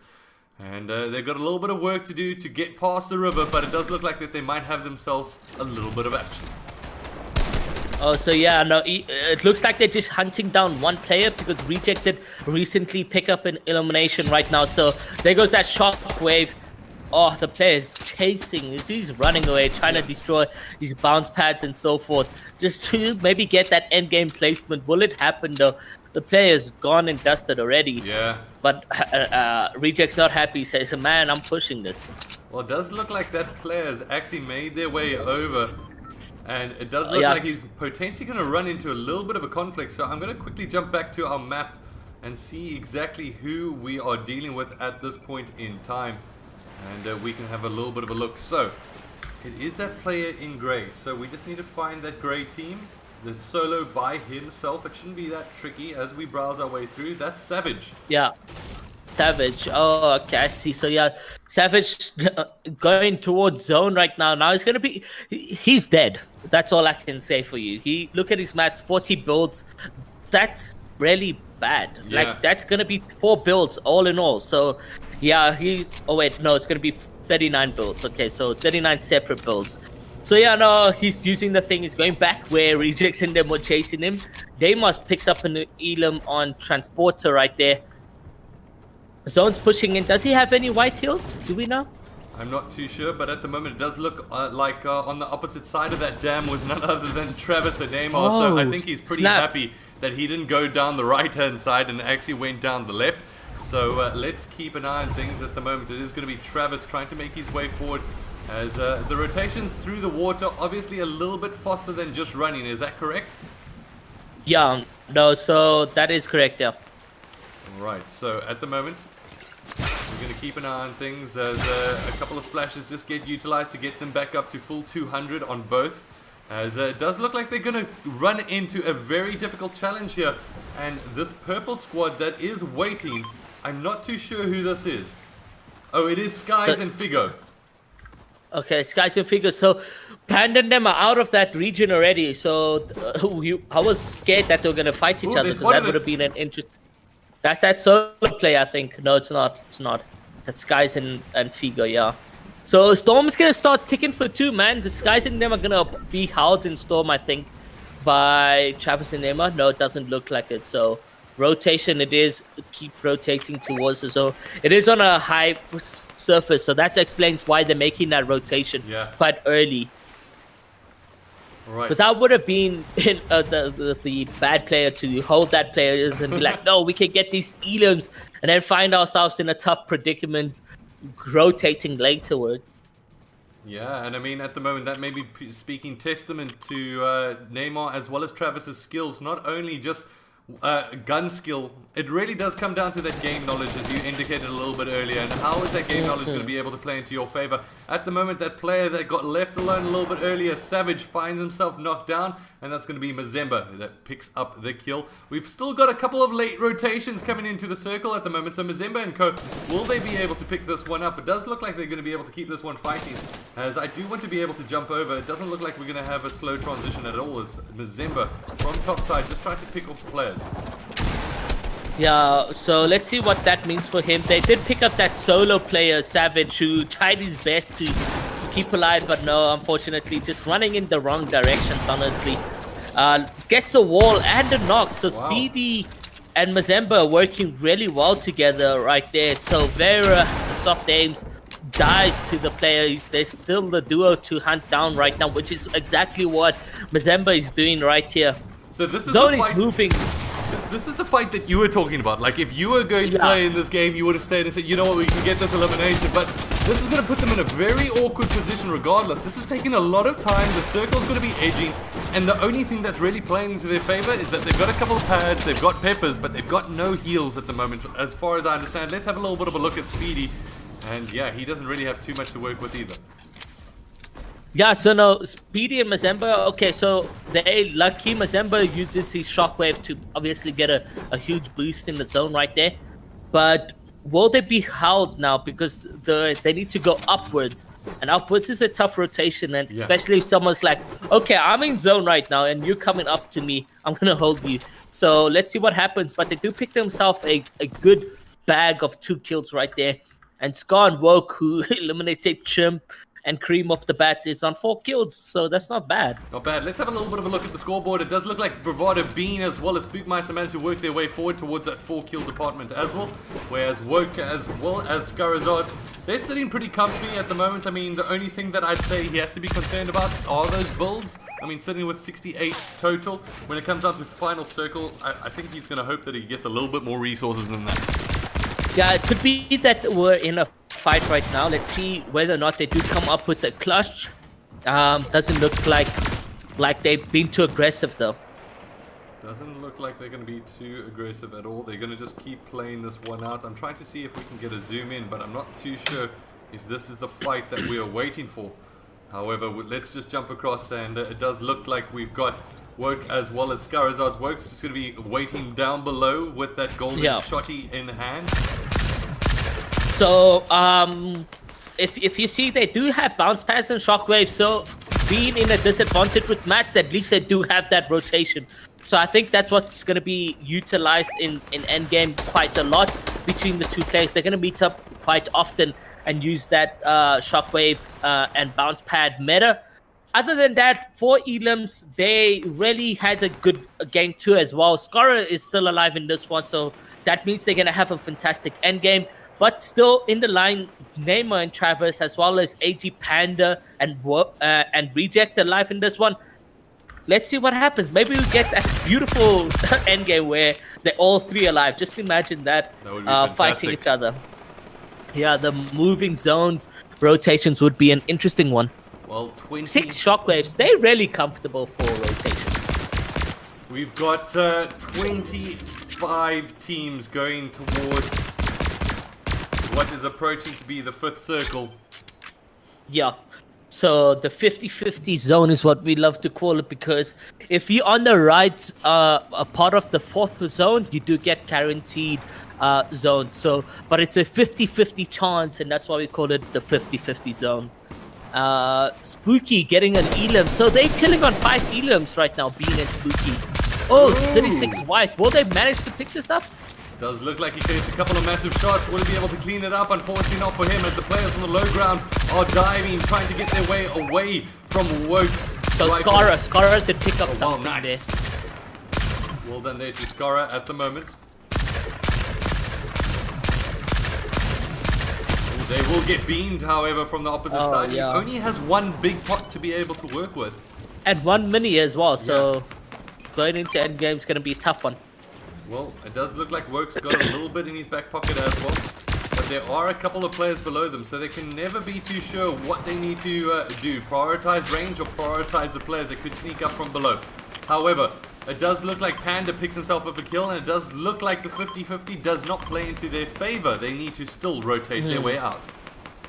So they're going to be using that shockwave bounce pad, I believe, right now. Let's see what they do exactly. Will we see it going to play? Looks like it. So yeah, Panda is doing really well. Like I mentioned, it's oddly weird how you can just form as a duo and within a week become one of the most popular and most advantaged duo in the community. So let's see what that means for this tourney though. Will they come through with a miraculous dub and so forth? They're really doing really well off the bat with game 2, winning that game.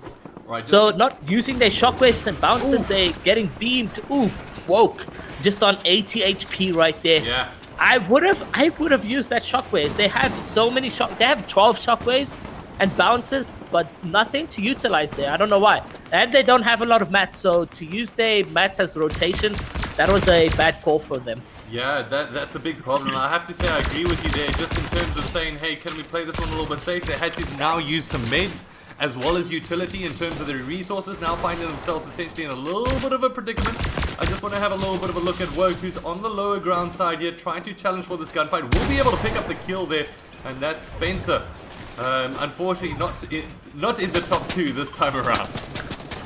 Yeah, so Spencer getting knocked right there is leaving Conquer to do basically a lot of the work right there. So Scara and Woke separated, but I don't think by a big margin actually. They look like they're going to be meeting up right there, so they do so. Rejects picks up a kill on Drips. So just like I was saying, they working so well. Bojo Fishy eliminates Deimos right there. So yeah, no, Havoc is still alive in this one though, so maybe he can pull up a little bit of placement points right now. Vibes pick up Elam as well as Matty's duo. Both everyone that's on the kill feed is probably wishing for a good end game, because if you're not in the top 10 in game 3, you could call it quits and start doubly keying. So let's see what happens with game 3. Who's going to be grabbing that top 10 placement? This circle is so tough because it's so vertical. And that means that if you do not have the resources to be able to make your way up, that you are forced to try play behind other people's resources. And at this point in time, Luca is going to be able to pick up a kill on Scarazard, whereas top control will be maintained here. It seems like it's a massive priority of Spookmeister as well as Travis. Yeah, so Spook and Bean saying, yo, we need to pick up what we're doing. Like, look at that game. 6 kills on game 3, and they have a heightened position. They really looking like they focused up. 7 kills, never mind 6. They're doing the most they can for this game. Getting pushed the ramp right now is Spooky, and they're keeping that high to play. Gets that 32 damage on the shotgun, but still getting ramp push. He manages to cone the player. Will he pick up the dub? But he shouldn't use or maintain height position. Looks like Bean does get knocked right there. So he needs to probably, that's what I'm saying, use the bounce pad or use something to get down. Oh, unfortunately, he's used. Oh, nope. Yeah, no. He's dead. Unfortunately, that cone kind of griefed him. Yeah. His own cone griefed him right there. So that's a tough one. Like, they needed that game. Doesn't look like it's going to be in favor for Spooky and them towards the end. But anything's possible. 20 kill win, and they will switch the odds. Alright, so at the moment, it does look like we're currently on board with Travis, who's got 4 eliminations, as well as Neymar. They've now regained some kind of top control, as it does look like a couple of big shots will get put down. Just want to look at the scoreboard at the moment. It is going to be Woke that is in the lead in terms of kills, with his teammate Scarazard, who got knocked down. Neymar's going to be taking down the kill on Crispy. We are down to essentially the top 8 teams. We'll make that 7 as we eliminate it down to the 9 players, 8 players remaining. This is really anybody's game to try pick up here at the moment. Rejects picks himself up too. He's an absolute machine, and at the moment we jump on board with him as he makes his way down this hill. Beautiful rotation coming in from him. Just the way he is so in touch with these keybinds and the way he's building, actually. It's amazing to see that, especially in endgame with a lot of pressure. Not even together with his duo, you know, he's focused on himself. Yeah. He has entrusted his duo to do well on his rotations. There they come together. They meet up right now and going on the mid-level right there. They still got Neymar and Travis on height, so they should be just a little bit cautious right there. There goes the beams, trying to get the beams right now. Travis almost broken down, actually. Reeves, he picks up an Elam in the kill feed. Reject picks up a huge shotgun on Travis or Neymar right there. Gets in the box of one of the players. That is Woke, I believe. That's Reepsy. No, Reepsy. Reepsy gets done and dusted by the hands of Reject. It's against two, one of the best players in South Africa. Neymar, Travis versus Panda and Reject. Alright, Rejects unfortunately far outside the circle. I don't think he's going to be able to make it in time and will die to the storm. None of them do. None of them do. So Panda and Rejects just get wiped out because of that zone rotation. Travis grabs the win right there with 7 eliminations at hand. Wonderful stuff from them. Huge plays, and there we go to our match status at the moment. And Travis will rock it out for us and end the game. Let's go back to our match status as we see longest elimination Havocs. Bravado Bean with the most eliminations, so really well done from him. And ladies and gentlemen, that is going to bring a close to our game number 3 here. And Foster's elimination going over to Woke. We saw that actually on stream within the first 50 seconds. And wow, what a game that was, wasn't it? Yeah, definitely. Very interesting how it played out, how it went out to the different players and so forth. But absolutely GG's. Game 4 is about to come back, guys.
Be able to get the player down low. He will be able to put him a wall, but they finish in second place, and just like that, they get themselves eliminated. Ooh, he actually runs out of mats and he falls 4 damage. That is definitely not the gameplay coming in for Husky. And it does look like Trevor. What I missed that, bro.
be able to get the player down low. He will be able to put him a wall, but they finish in second place, and just like that, they get themselves eliminated. Ooh, he actually runs out of max and he falls 4 damage. That is definitely not the gameplay coming in for Husky. And it does look like Travis. How did I miss that, bro?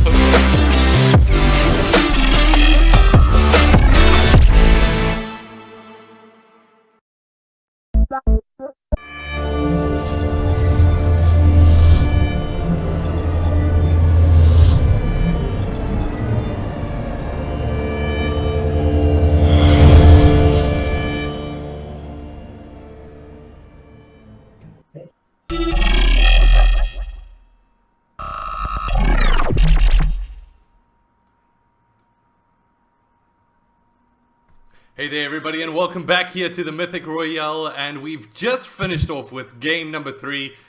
And I gotta say, I mean, I've been seeing some tweets going out on social media, and Iro, one of those that you even put into yourself as saying a very, very difficult circle there for Rejects as well as Panda. Yeah. No, definitely. I mean, if you are in that position, there's really nothing you can do because there's a lot of excess buildings that were placed there before. So to go through each and every them while rotating, while being aimed at by Travis and Neymar, it's a really tough one for them. So really, really a disadvantage zone for them. But still, second place grabs them a good, successful game for them. Yeah, I mean, a big game to be played in this game number 4. Let's be honest. When it comes down to some of those top teams, if we had to have a couple of question marks raised, who would be in those final circles? Well, I'll tell you what, those two teams needed to be in those final circles to really try clinch as many points as possible. With that coming from Travis as well as Neymar, as well as AG Panda and EN Rejects. Now, going into game number 4, both of these teams have quite a bit to play for. We've seen Travis coming out of the gates with Neymar early on, getting a lot of kills. Do you think that that's piling on a little bit of pressure when it comes down to Neymar, or rather to Rejects and Panda at this stage of the game? Yeah, so one, they're gonna probably feel that pressure if they see that kill feed continuously. So if Neymar and Travis do what they were doing in the past previous games and getting those kills off the bat, they're gonna feel that pressure like, oh, we've been left in the dust right now, Panda. We need to flip and pick up our weights and go and get those eliminations as well. Yeah. So let's see what happens if Travis and Neymar do pick up the elims and so forth. It's no matter of a question. They're going to feel that they are being left behind in terms of points because they're getting the same placement points. It just means that Neymar and Travis are 4 points ahead of them now in that specific game. All right, and then one of the big things, I think we saw this in the last or the previous Mythic Royale. I don't necessarily think it was game number 4, but game number 5 was where we started to see what could be considered a little bit of griefing, right? Is that players coming into other people's landing spots and saying, you know what, you're on top. I'm coming here to try take you down and try put you in the most difficult position possible. Now, tell me, what is the consensus around that in the community? Is it looked at as a dirty tactic, or do you just see it as a part of the game entirely? So it is definitely very dirty, and it's come to light that if it's intentional, so say for instance going out of your way, going into zone just to get this person to die, or that's intentional griefing. It's actually where you can suspend a player or disqualify their points and so forth from that tournament, where I think South African community needs to start picking up on that rule as well. If it's seen intentional, going out of his way, like literally chasing him down all the way out of zone and getting an elim on that person, then it's intentional. But yeah, there's a little bit of consensus between players, you know, like, please just don't land here. We're asking you very nicely, but it's whether or not if that player agrees to not land at that spot. But let's see what happens, man. Game 5 is where all these snakes happen. These snake moves happen in the community. You probably will see maybe 1 or 2 tweets. Oh, got griefed off spawn game 5. Let's see what happens. I'm looking forward to that game 4 and game 5. Well, this is the closing end, so we're more than likely going to see less players going to be competing into these final games here at the moment. Those that want to throw their hands in the air and say, hey, you know what, that's me for today, ladies and gentlemen. I'm going to go back to the drawing board and see if I can try practice up for the next Mythic Royale. And remember, there is not necessarily a next Mythic Royale until maybe there's an announcement next year. We'll keep all of you posted. But yeah, no sneaky announcements here today, ladies and gentlemen, unfortunately so. But one thing that we will be announcing is hopefully the winner of the final Mythic Royale for 2020. This is the second season, and we are going to hopefully try work towards this third season. One of the big things, or the outcries from the community from time and time again, has been the three-letter word that has kept us, unfortunately, indoors, LAN, LAN. And it's one of the things that I definitely want to see a little bit more of. Iro, from my side of things, I want to give you a high five, maybe a fist bump in IRL. Would be great to see that happening. Exactly. And just to see the community come together. I mean, seeing the very first LAN all the way back when I think it was Afri Sports, and to see how the community has grown, and to see that potentially a hall or a venue increase in size, or the seats demand, would be fantastic for us to be able to see. But for right now, it does look like the players are pretty much readied up on our side of things. I'll give it a couple of seconds, as it does look like we've got around about 73. We were averaging around about 81 players in the lobby. And to be honest, that's the call. That's the mark to make before we hit the 10-minute mark. It's time to jump in to the Mythic Royale for game number 4. Iro, do you have any predictions or thoughts going into this game? I'm just hoping, like, I'm gonna stick with my thoughts on what I said game 1. Travis and Neymar, just stay consistent and grab the dub for the game 4, and let's see what happens. I know that Rejected Panda is chasing as well, so I also mentioned that these are one of the most upcoming duos, and they're really putting a name out there for themselves for this tourney as well. Yeah, so let's see what is going to be able to transpire here, as it does look like we'll see the battle bus getting ready to load its passengers and set them on the journey for game number 4. Thank you to every single one of you, ladies and gentlemen, joining us here today. Make sure you slap that like button, hit the subscribe. Got to do that. Got to give the shout out where need to.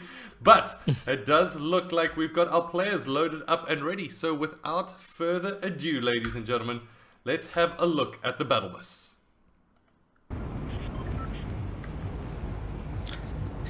So yeah, no, let's see what happens with the players going on board with game 4. It's going to be a tricky one, seeing that the leaderboard, and I will call it out for you, Living Altus in first place with 145 points. That is a strong lead, almost 16 points to Panda and Rejects in second place with 129 points. And then in third place is Novak and Nyclo with 116. And just behind them is Bojo and Piano with 115. So players right now are on the edge of their seats, playing their games, hoping that they stay consistent in terms of going into endgame. Let's just see what that means for the players on board in the top 4. All right, so indeed the time has come, as it does look like we're going to have... What is this? Is this 3 squads all landing in towards Sweaty Sands? Yeah, it looks like that where they were uncontested, by the way, in all previous games. They had to push out to get those elims. Just looks like they're getting what we were just talking about, landed on and griefed, probably. But we'll see what happens with the players right now. I believe whoever came here, they can easily hold their weight against them. If for some weird reason they fall short, it's going to be an absolute GG. Let's see who those players are quite next to them. So I do believe outside Sweaty Sands is another orange team, and it might be a light orange as well. So that is not going to be Warrior or Meister, as we can transition lower. This is going to be... Yeah, there we go. It's going to be Malefic as well as what I think is Mystic from their side. So they're going to be going up against a squad which I'm not too sure I would ever want to... well, okay, I'll put this lightly. I never want to grief them, because to be honest, I'll get knocked in a second. At the moment, Neymar as well as Travis. What do you reckon? Are they utilizing essentially from their duo? What do you think is their biggest strengths, and why does it play off well with one another? So the best combination has a duo is 2 great players that can synergize together. So we all know that Neymar is one of the best, in fact, the best player in South Africa. And just behind him with that consistency is Travis. Travis has that good IGL, so does Neymar. So they both have the traits of leaders and so forth. So like when put together, the thoughts they share, I believe that's what makes them so good. It's like they know what to do, when to do it. They're so synergized. One person goes left, the other person goes on top. One goes right, the one goes left, the one goes under, the one goes. So they know what to do at all times. And when it just comes to rotating and so forth, the Travis is KBM. He has that rotation with him. So you see most of the times, especially in the previous Mythic Royales, we did see all the comms coming in from Travis, drop your mats and so forth. So Travis being a good rotator and Neymar on controller, that just means he gets to frag out quite the much, get those shots with his aim assist and so forth. So that's what makes a good duo, is how good of a solo player you can be, and then you just put those two to work and see if it works out for you guys. Alright, I'm just trying to find out where we can find a fight at the moment. It does look like we've got one, and unfortunately just missing it before we could jump into the action, and that was none other than Josh as well as Snap that managed to pick themselves up elimination apiece. However, on the right hand side of Dirty Docks, does look like we've got ourselves some action, as there's 6 squads all currently contesting, and let's see who's going to be able to come out on top of that one. Yeah, no, so Luca and Gloves were Kareem's dead, as well as Chimp. again. Oh, by Woken Scar. Damn. Oh no. Yeah, that's their tourney, man. That's their tourney, because they're currently sitting in 7th place. There's no ways they get a 100-point lead in the 5th game or something like that. So absolutely GG to Kareem and Chimp. But yeah, let's see what Gloves can do. I don't think they're gonna be fighting anyone, because look like they're going out where there's no action actually. So maybe Pink and Light Blue will fight each other because they're quite relatively close. And then Luke and them just look to be going out on the left side of Dirty. So yeah.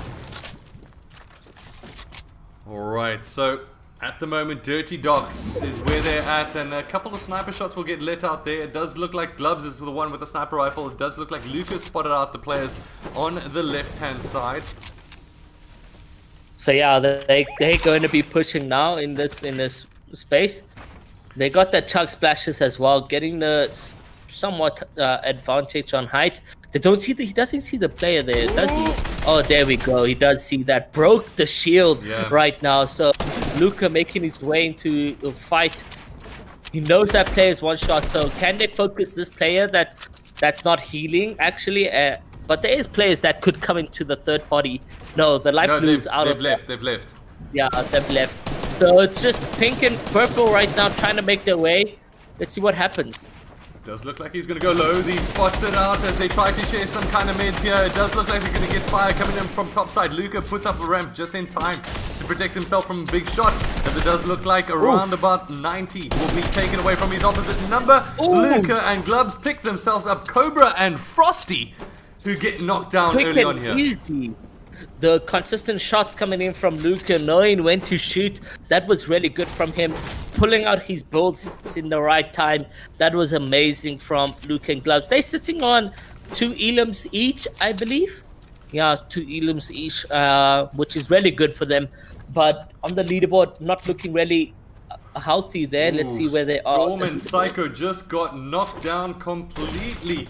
And that was by Sumra the Great, coming up big again. So, I mean, to be honest, players that necessarily from my side of things, I wasn't expecting too much out of, have really stepped up. Yeah, no, they're definitely doing the most they can.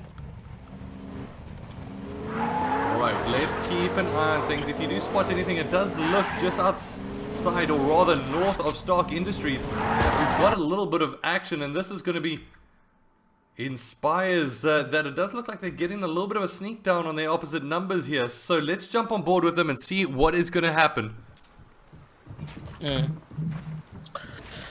So yeah, haven't seen him in the community, so let's see how he does in terms of his box fight skill and so forth.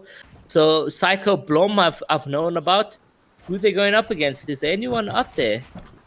Oh yeah, on the low side at the moment, as it does look like he's going to take down Anarchy Ice. Ice gets eliminated quite easily right there with that height, with that broken build play going into play right there. both players get eliminated quite easy. That's Dan FM and Ice dying to the hands of Inspires and Psycho Blom. So they got to be happy with that one, but it does look like we might have a fight edging towards Game Buddies at the moment. We've seen him drop into chat from time to time and say, hey, things not necessarily going to plan at this point, but let's jump on board with Game Buddies and see what he's going to be able to do. Currently teaming with Tysix, who's trying to get some shots down there. We'll be able to get a little bit of the shield popped off, but Game Buddies turns around without cover at his back. Will find themselves getting heavily tagged up. Yeah, no. So with just 136 HP, going up against players that seem to be really aggressive, they know they have the health advantage right now.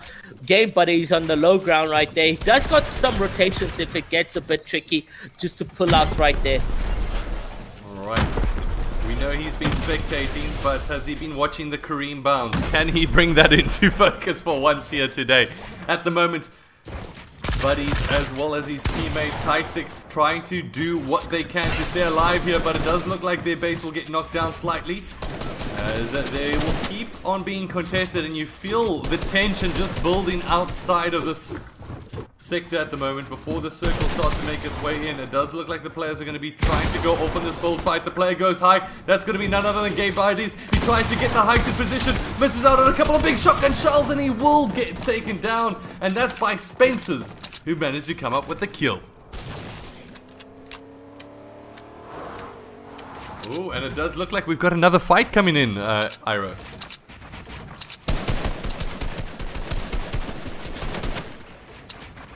Alright, so at the moment, we take a look at Spencer as well as Conkers, who find themselves in a little bit of a predicament here. They try to get this heightened position, as they decide to keep on going aggressive. I mean, they haven't had any standout games just yet, and this might be an opportunity for them to get some early kills. I mean, currently sitting with a total of 2. This will push them up to 4 should they get both of them. However, it is at the risk. And a big 74 shotgun shell to the face will do some big work. Cover will get knocked down here as Spencer tries to work his way in. I'm not too sure if we've lost Iro or not. Oh, no, I don't know why it muted there. Sorry. No problem at all. Commenting. Hey, we just missed you on stream is all. For right now, we're on board with Spencer's as well as Conkers, who's trying to get their essentially 3rd and 4th elimination respectively as the circle makes its way in.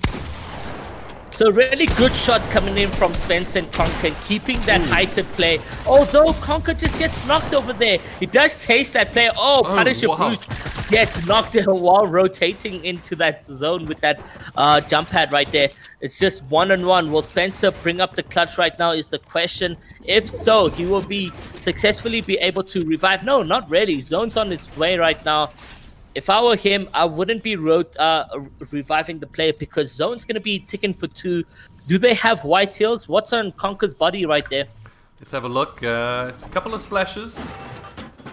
Okay, cool. So they may make it out of the zone, but it's going to be a tough one. It's going to be a real tough one. They don't even have pads to be able to keep that one going. So at the moment, they're going to have to get close and try utilize their combined resources to get themselves out of this situation. However, on the opposite side, I don't think it's going to be enough for the team in yellow to try rotate their way out. But once again, we're not too sure exactly what they've got in the back pocket. Yeah, so both players right now just making their way. They are getting focused just a little bit. Conker's on 2 HP. Oh no, yeah, so he manages to successfully do that. But he's not going to have enough to rotate his way in here, as he says, you know what? This is me, ladies and gentlemen. I'm going to have a little bit of a drink before I get taken out of this game. As the car will, or the vehicle rather, will get put down. We go over to Spencer, as it does look like Conkers takes his fate and says, you know what, I'm outie. For right now, do you think it might have been a better opportunity to pick up his card there and just say, hey, you know what, get eliminated, get yourself taken out, and I'll see if I can revive you a bit later? Yeah, I don't know. Hey, it's not gonna be quite easy because with just no white heals, they're gonna suffer in terms of rotating. Because look at that zone; it's actually ticking for 1 right now, and then he's got some bandages, but look how far he is from the 1 duo, so it's not gonna work out. Alright. So he's gonna have to play this one as a solo. It's gonna be a tough one. The big gloves gets knocked there by Nyclo. Nyclo also picking up some weight on himself. Well, I think we might as well jump across to a new screen and we'll keep an eye on things just to see if they manage to make their way back in. But let's cross over to Warrior from their side, as it does look like they're going to be making their way from the northeastern side. But it does look like they're going to get contested here. And if I quickly have a little bit of a look, it's the squad in a purplish grey that will be contesting them. That's Nike and Mr. Juicy.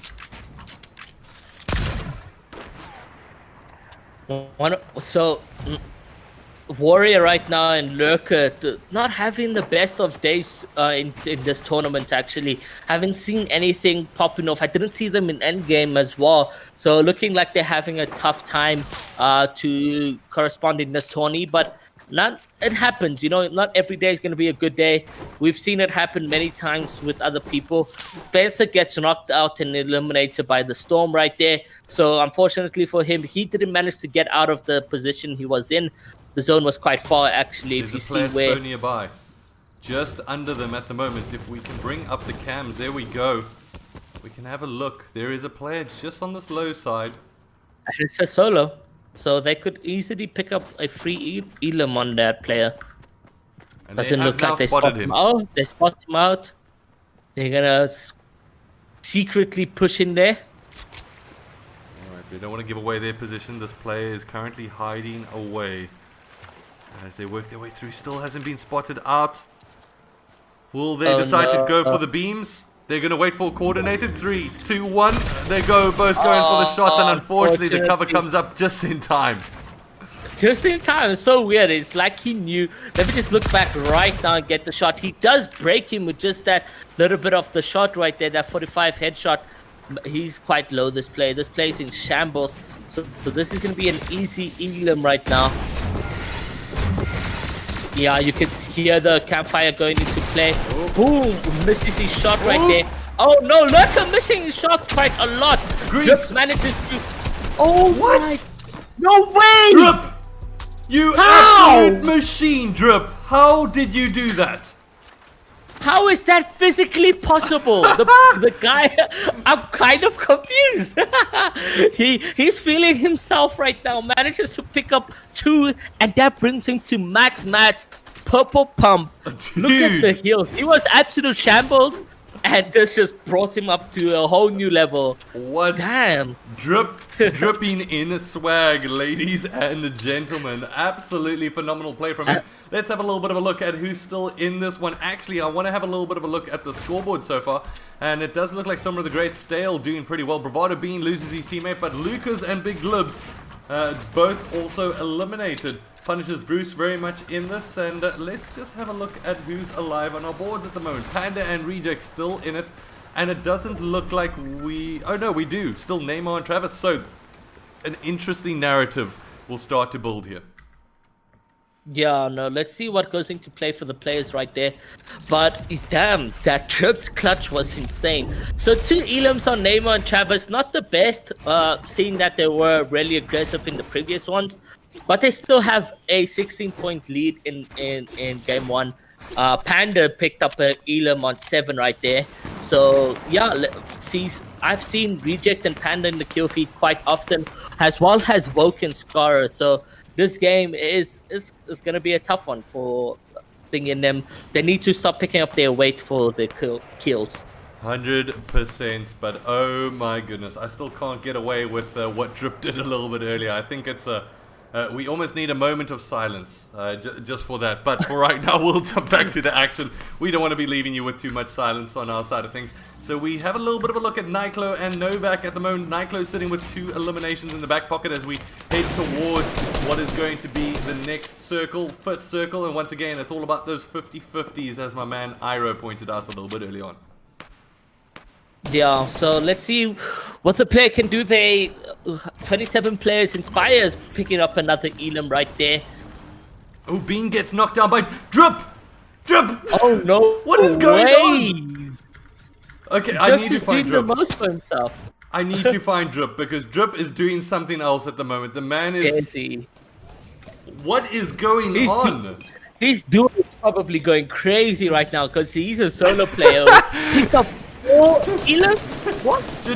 Junaid is sitting back at the moment just going, dude, you don't actually need me. You know what? It's actually pretty chill. Just keep going by yourself. What an absolute machine. As he takes down Bean as well. I'm not too sure if Bean was just rotating out of position. What happened? But, dude, who is Drip and what is going on?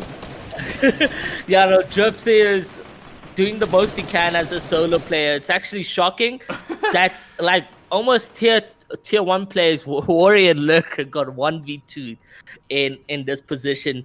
But yeah, like I mentioned, it doesn't look like it's their day. Warrior and Lurker, they're having a pretty tough one. But Drips is not. Drips is celebrating. Even though he's not on the high leaderboard, he's doing really well for himself today. He's not even bad in terms of rotational positions at the moment. He's on the south side of the circle, but he needs to try move his way up. At the moment, if we have a little bit of a look at who else is available for us to be able to jump on board with, let's go across to Novak again. It does look like they're also on that eastern front, trying to make their way forward. We've got FaZe Mazemba still very much in this. We've got Woke as well as Skarazard who get the early rotations and now become essentially the danger from the skies up above as they're sitting on 3 eliminations. Moving across, let's have a look. That is Woke and Skarazard, of course. Mazemba, we've got Speedy and Nyclo. I do want to see Panda and Rejects. 2 elims as well, so not that much coming in. But Simfa Bojo, who are also in 4th place, picks up an elim on Reepsy right there. Crazy stuff right now. But the main question is obviously who is going to grab the dub for this game and essentially give themselves that huge advantage for game 5. Imagine it's Drips that picks up the win. I'll lose full control. I'd be shocked. But he could have that adrenaline rush for him going forward now. Just doing what he did, even 2nd place would be shocking. Alright, so Novak actually gets eliminated. Yeah. Yeah, so it's just Nyclo all alone right now. So that means Deimos and maybe Havix is alive in this one. We just got 1 elim with Bojo and Sim for Bojo right there. They need to... It's a slow game for the pro players, but everyone else is just saying, you know what, I'm done with this tourney. I'm keen. And the man, the legend himself, Drips. He's got the golden scar. He's also got golden shotty in the back pocket. He's got impulse should he decide to use it. And now is the time to get that call out. I think everybody's grateful that this is not going deeper into the ocean. It's actually going onto dry land yet again. Oh, Lord. So yeah, Speedy, Mazimba, they're just rotating slowly. It's dangerous that you have Vogue and Scara on height. Yeah, big time. It's dangerous for them. But they're going on land, so will they use rotations to travel there? Will they just use their boats like last game? They would have had a good game. Like I should be in a call coaching them. Say, no, use the shockwaves more. You've got more important things to do here, Iro, I believe, as today we've got to watch the action and supply the information to the audience that, hey, can we get some appreciation in chat for Iro, of course, joining us here today in the chat. All right. Let's go, yeah. So the rotations coming into play. Surprised to see Neymar rotating there. Where's Travis? He looks like he's... Oh, there we go. There we go. So going to be using that shockwave right now, I believe, to get height. That could be the play right there. Nyclo all alone. He needs to stay alive for that placement because they're 3rd right now. They don't want to lose that position of being 3rd because he's going to make a good name for themselves as well. Novak and Nyclo. Travis picks up a kill on Oak. Huge plays there coming in from Neymar and Travis. Yeah, there's a fire trap place right there. Obviously trying to get on height. Scara seems to be on height still maybe. But play slow. Travis gets eliminated by Scara actually. So Scara, where is Travis? All the way at the bottom it looked like? No, don't die, Neymar. Almost in a position to die right there. Just getting shot quite a bit much. He's going on mid to low ground, which is good as a solo player. You don't want to be too open to a number of players, which was happening right there. Losing almost all his HP and dying, but he's got some chug splashes to get into around about 140 HP. Rotating successfully right now. Scara picking up a kill on Mazimba right there. So Skara is still doing the most he can as a solo player. Neymar trying to work his way in between these edits at the moment. He gets himself inside the circle, and as it gets ready to settle, he now needs to try and make a decision. How is he going to be able to pick off the players at the moment? We're left down to the top 7 teams, and he's going to be able to get some massive shots raining up from above. Will he go for the challenge as he's knocked down Savage? Savage on the other side of things. Oh, I apologize. The map must go away. Savage eliminated, and does he have any meds to be able to work with? He picks up the sniper rifle as well. I mean, if he wants to get curious, shotgun no, to that the was face. It's Neymar that takes down Mikhail. Oh my god, what a good player coming in from Neymar right there. 2 players right there. Does not want to push that. Gets out of that position. Gets hit quite hard. 78 damage to him. He has no mats at all. He needs to play around the body, but unfortunately Panda notices him and goes in for that kill right there. Panda. So Bojo Fishy and Panda is still alive in this one, which is really good. But Neymar did the most he can in the position he was in. Just not that much mats on his body right there. So Panda and Reject still alive in this one. This could be very well their game. Tim kills Skarazot. Nightclub kills Havoc. So Nightclub also doing the most as a solo player. He picked up 2 elims. He actually 1v2 the duo right now. we've got Bojo, So Fishy, you got Panda, and Novak. Novak's still in this. Well, no, Nightclub rather. Nightclub, yeah. Just looks like he's gonna die to Bojo and them. So yeah, so does die to Bojo and Piano, which they're doing also quite well in this tourney. It's Panda. It's 2v2. Yeah. Rejects versus Bojo. There goes the shockwave for height. Right, push Who him. will be coming on top? But The does look AR like Bojo spam will goes get into knocked. play. Unfortunately, for Bojo gets knocked. This is definitely in control for Panda, and Rejects right now as they easily wipe out Piano right there. Alright, so Fishy's all alone at the moment, and this is the time for him to stand out as a player. Will he be able to take them down? The cover tries to get knocked down. He will be able to whip out the shotgun, but no, Rejects turns and burns and gets the shotgun shell to the face as he gets himself a little bit of sushi for dinner tonight. Well played. Absolutely consistent player right here. Rejects Panda doing the most they can for the duo. Guys, game 5 is absolutely going to be amazing, and we'll be right back. Alright, yeah, as we take a look at the longest elimination coming up from Bruce, but Nightclo with the most elims and Drips with the fastest eliminations. I feel like it was mandatory that he needed to make the leaderboard there. We will kick off with game number 5 after this break, as we are going to go right to the intermission. We'll see you in just a bit.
guy down low. He won't be able to put him on wall, but they finish in second place, and just like that, they get themselves eliminated.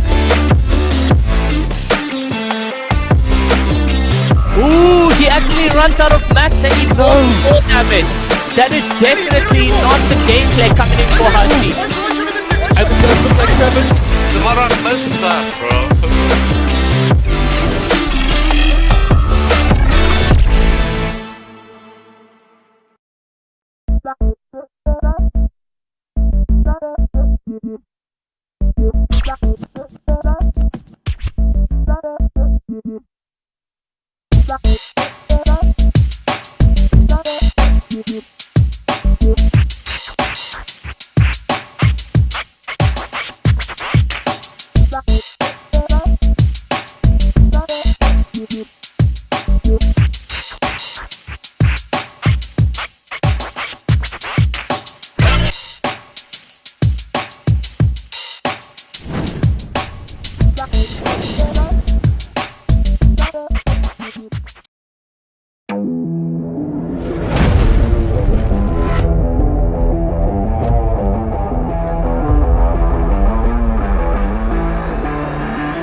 player down low. He will be able to put him a wall, but they finish in second place, and just like that, they get themselves eliminated.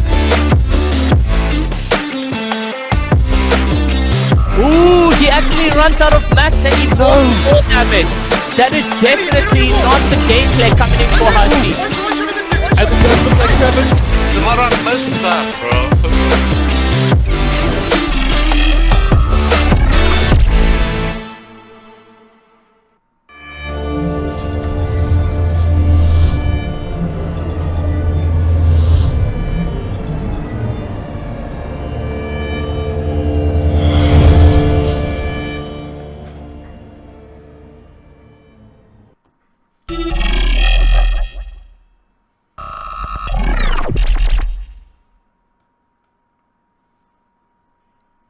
Hey there everybody and welcome back here to the Mythic Royale, and we're about to head in to the very last game of the Mythic Royale for 2020, and I'm joined by the delightful sir himself, Iro. How are you feeling before we go into this game number 5? Yeah, no, shocking results coming in from everyone, basically. I'm looking at the leaderboard and I'm just like absolutely shocked to see the consistency off the bat from all players that have been top 4, top 5 from the beginning. So I'm happy to see that happening in South Africa. I mean, usually it's like an incline from the consistency, who's first, who's second, someone jumps to first, but it's been consistent and that's really good. Yeah, consistency is key, and right now there's 2 teams that have 2 points between them, and that is huge. Yeah. Ira. I mean, I don't think we've had as close of a contest between 2 teams going into game number 5, and that I believe is between Living L2, which is Travis and Neymar, and then we've got Rejects and Panda that are following just behind. So the same eliminations as well. what? I mean, this, just keep in mind in that the same elimination. So whoever has fast in game number 5 off the bat, whoever gets the most elims basically could win this tourney. Or maybe they get the same elims, but then one team wins. This is the tough thing, and It's this is gonna be what a makes tough this one so exciting, and I'm so glad we've got this story to tell for the finals here today, is that we've got these 2 giants of players, and if there's been a consistent player that always seems to make his way towards the finals, it's Rejects. And if there's been a player that has managed to really rise time and time again, from his side of things, I have to say, I think that's Neymar. I mean, we've seen him come up with the most crazy plays time and time again. I mean, even throwing back, I don't know if it was the last Mythic Royale or the one before that, where he managed to get that crazy shotgun 1v2 situation going all by himself. And now... Even now, just last game, where he absolutely just...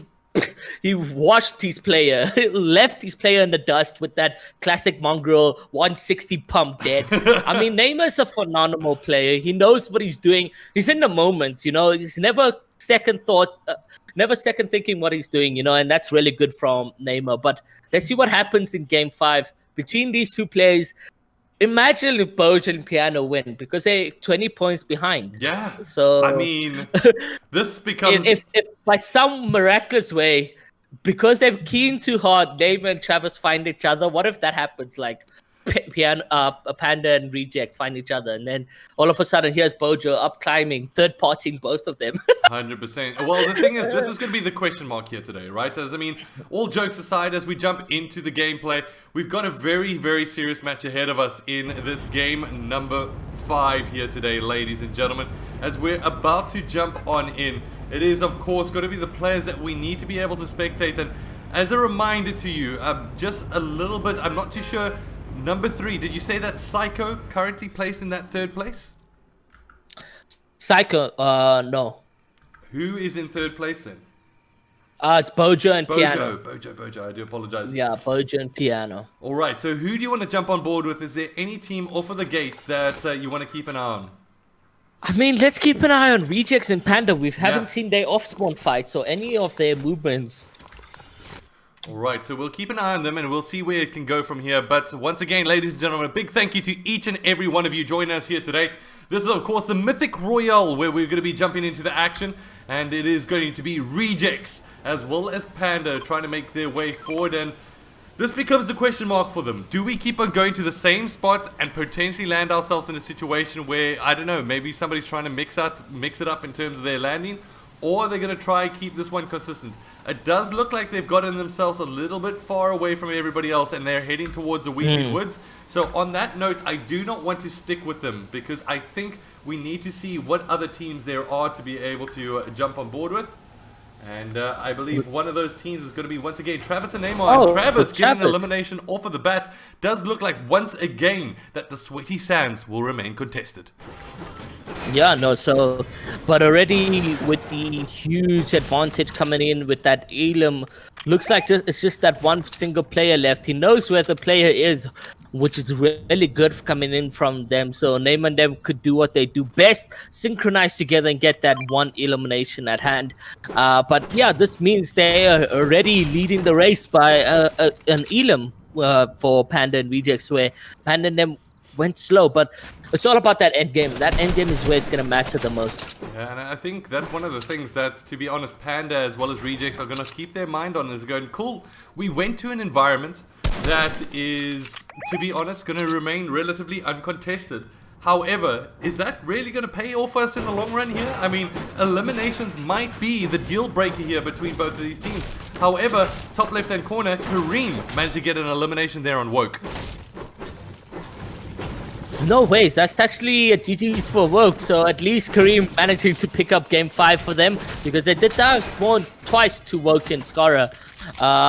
Let's see what that means. Well, Skara wasn't that much in the run. Actually, they were 5th. They were 5th. They could have actually come through with a win, maybe, not with the win, but top 3. So yeah, GG's to Woke and Skara. Alright, so there is a player currently in the opposite environment here. If we have a little bit of a look, Travis trying to get that heighted position. You can see the buildings outside of this environment. I'm not too sure who's found themselves in here, but we can have a little bit of a look through the building at the moment. Does look like the player's made his way towards the low ground, and this is going to be a good opportunity for Travis and co to pick up a kill.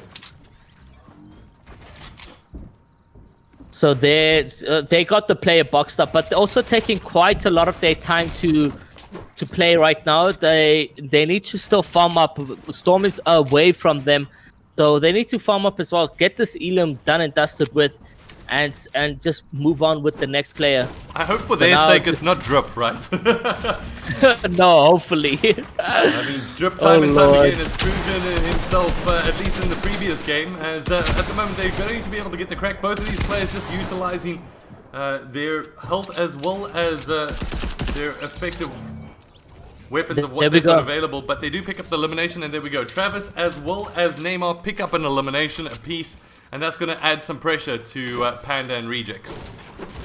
Yeah, so Panda very quite separated from everyone in Weeping Woods. Looking at the circle right now, everyone's basically kind of at a distance. So it's going to be tough to doubly key somebody, because the next closest player for Neymar and them would be just at that bridge next to Salty Sands. Yeah, Salty Sands. All right. So does look like we've got a little bit of action, and that's going to be Inspires as well as his teammate that gets eliminated at the last there. So having a little bit of a look at the scoreboard, we've got Travis as well as Neymar with 2 eliminations apiece. Matt Bullied You gets himself 2 eliminations. Tysic as well as Game Buddies, but Games Buddies is down and potentially out. We're going to have to wait and see as we keep on board with these teams. Let's have a little bit of a look. Tysic picks himself an elimination. He's going to be able to give us a wave there. The man maybe had a little bit of a prediction that he was on camera. Probably. He starts dancing for us, flexing that Elam right there, which is really good, seeing that Game Buddies and them were consistent last time. They almost came, top 10 duos in game 4, which is really good. Yeah, very, very solid. Ladies and gentlemen, just a reminder to you, this is game number 5 that you're tuning into right now. Slap that like button and make sure that you make some noise for the teams that are going to be giving you the most action here today. At the moment, when it comes down to the squads currently fighting it off, it does look like Storm is going to find himself in a precarious position here at the moment as we jump on board with Psycho to see what he's getting up to on his end, as it does look like they will be contested. And Psycho will have to try protect his teammate as he does have the most health in the back pocket. Big shotgun shell to the face as he will be able to knock down Stale. Yeah, no, Stale. There comes the duo, though. In his box, won't be able to get that Storm with the clutch, though. However, and manages to pick them up. There goes the flex as well. Everyone just dancing on each other right now. Alright, so just a little bit of showboating going on between some of the players. We've seen it once, we've seen it twice. Now let's see who else is going to be contesting. Does look like we've got a fight currently taking place just outside of Stark Industries. And we're going to have to keep an eye on things as we'll transition over there. It's going to be Kareem, actually, that's going to find himself in a little bit of a predicament here. As they find themselves not only battling a couple of opponents, but bots as well. Yeah, becomes the most annoying thing, having to focus your enemy in front of you as well as your the bots aiming at that sight on you. He does see a player here, shoots for 31 blue. Will he be able to get inside the box is the question. Ooh. Boom, 153 pump. Spooky goes down to Kareem. It's now left with Kareem first. Bean. Kareem bounce. What happens over there? 78 blue with the Kareem bounce. We all know that famous move. And then Chimp just cleans him out. And that's going to be Bean getting knocked down as well. I mean, Bean he's come up with a decent amount of eliminations throughout the series, but unfortunately for him, game number 5 is not where it's going to be able to carry through. So a difficult position from them. Having a little bit of a look at the scoreboard, if I can bring that up from our side of things. Kareem and Chimp now in the lead with 3 eliminations. Neymar and Travis with 2 apiece. I do want to go back to see exactly where our duo, that is currently the second place team of Rejects as well as Panda, does look like they're playing this one relatively safely. They're on that bottom left-hand side of the circle, just making their way outside Holly Hedges. However, I do want to see if there's going to be some more action, and at the moment it does look like we have to go across to the docks. And it does look like that lead gets taken over by Davs as well as Crispy, who are a total of 4 eliminations at the moment. But without further ado, let's jump on board with Ty6 as well as Game Buddies, who get themselves into another fight. Well, the snipes going into play right now. Will they be able to grab something right there? Oh, just missing the shots. It's crazy that the score is so close to each other. Like how Panda and them playing slow, but we know they will make endgame very, very entertaining. If they're on height, that's a GG.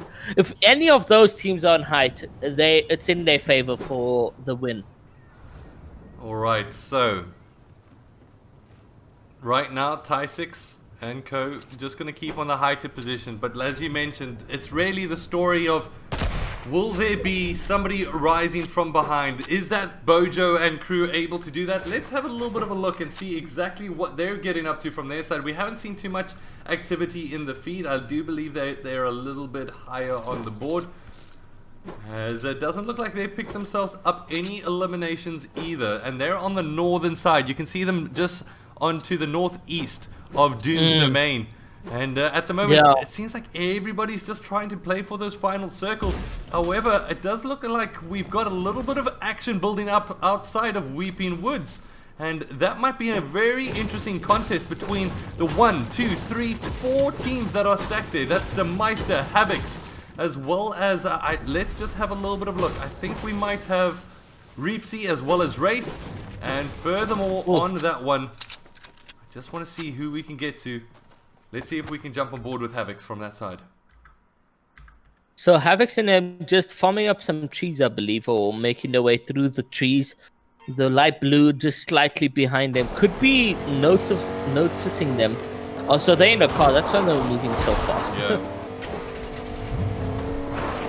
Alright, it doesn't look like they're going to have too much action just yet as we make our way towards the third circle at the moment. The storm will start to slowly pace its way in. And that's going to give the call to action to say, hey, we need to get out of here. At the moment, looking outside the ruins, look at that. And that is actually going to be I believe that's Rejects and Panda. Yeah, getting in some action. I actually don't think it is them. Where have they gotten off to? Let's just quickly see if I can jump on board with them. Hopefully that's them. They're actually on the south side of Stark Industries. That's not going to be them that's contesting. So I do want to jump on board with whoever's on ruins at the moment. And this is going to be Psycho. Psycho's going to find himself in a little bit of a precarious position at the moment, as Kareem will also lose a little bit of shield. Kareem's on 4 elims at the moment. The man is absolutely W-keying it. As let's see what Psycho as well as his teammate Storm is going to be able to do in this situation. Yeah, no, Kareem's so right there. there goes Psycho, gets dead right now, so it's Kareem versus Psycho and Storm. Obviously, Kareem already wiped out Psycho. Ooh! There we go, Never Kareem. mind, Kareem wiped out the entire duo right there. The man and is- there's still more players on here. He's absolutely just going ham, giving us exactly that. Does get him under his box right there. Gets the 130 pump, but Kareem gets double pumped right there. Unfortunately, him Mazimba actually picking up on Kareem right now, which is oddly weird for unknown or underrated player to pick up that Elam. Chimp saying, you know what, I'm going out of here, my brew. I'll check you. I don't really think it's necessary for them to play for placement because they're very far off. Yeah.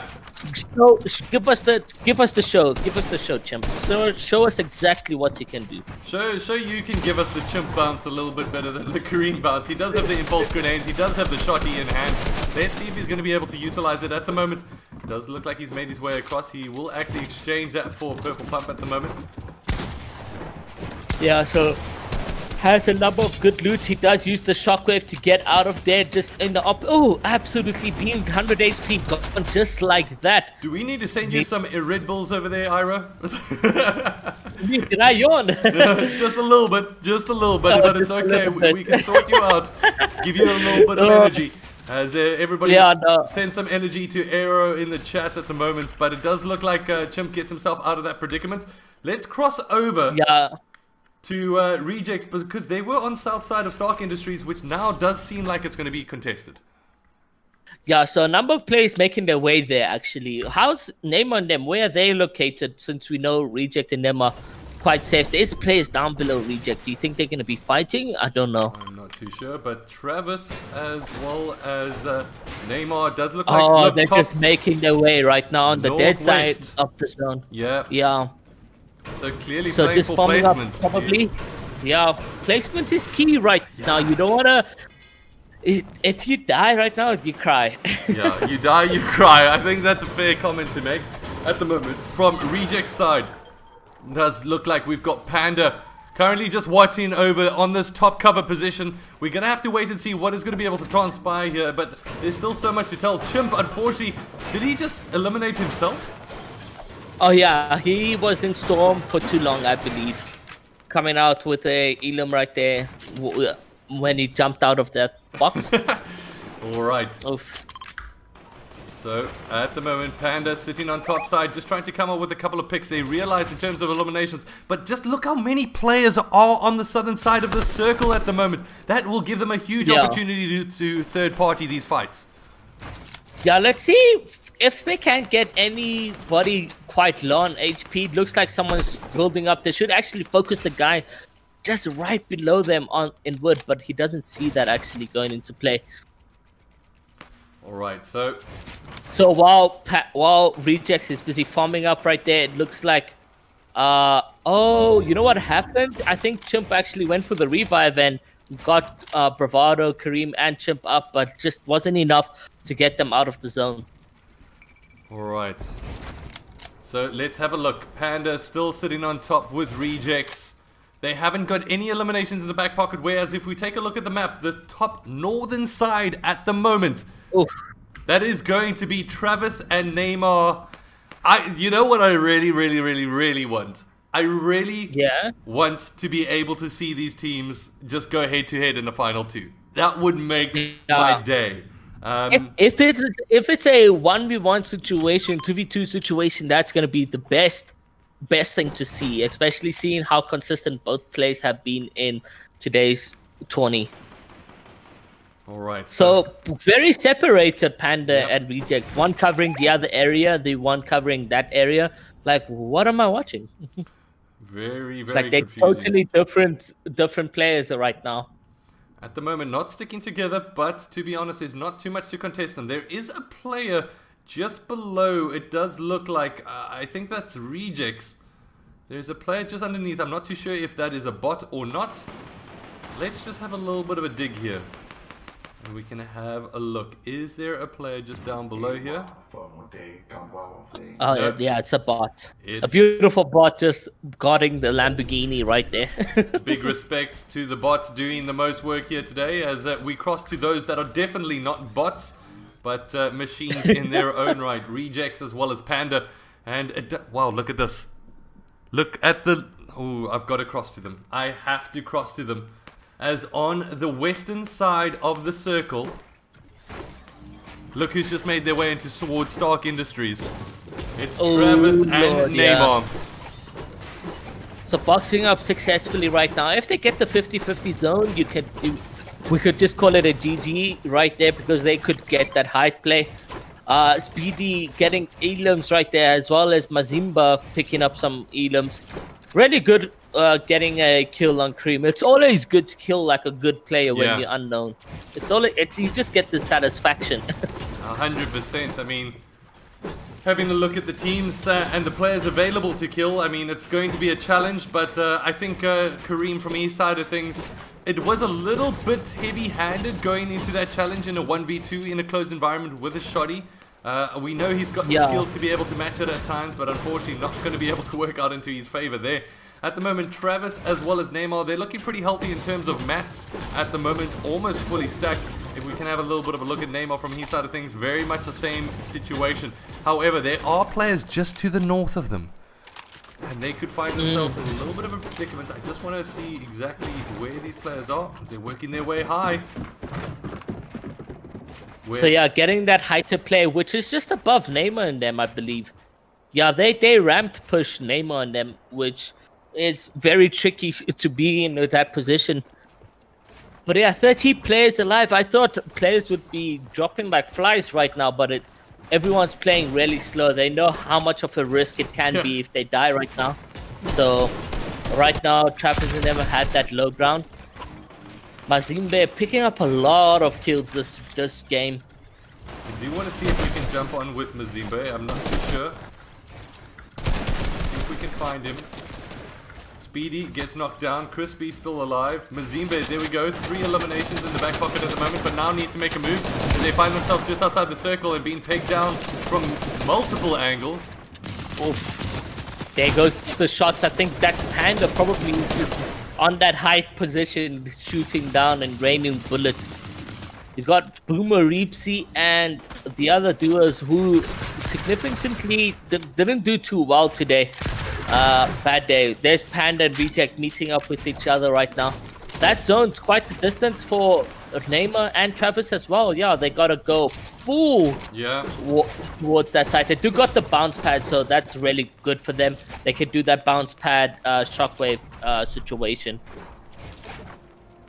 Alright, so at the moment, Travis as well as Neymar have some work to do to make their way in towards the opposite side of the circle. They're going to be one of the last squads to rotate in as well.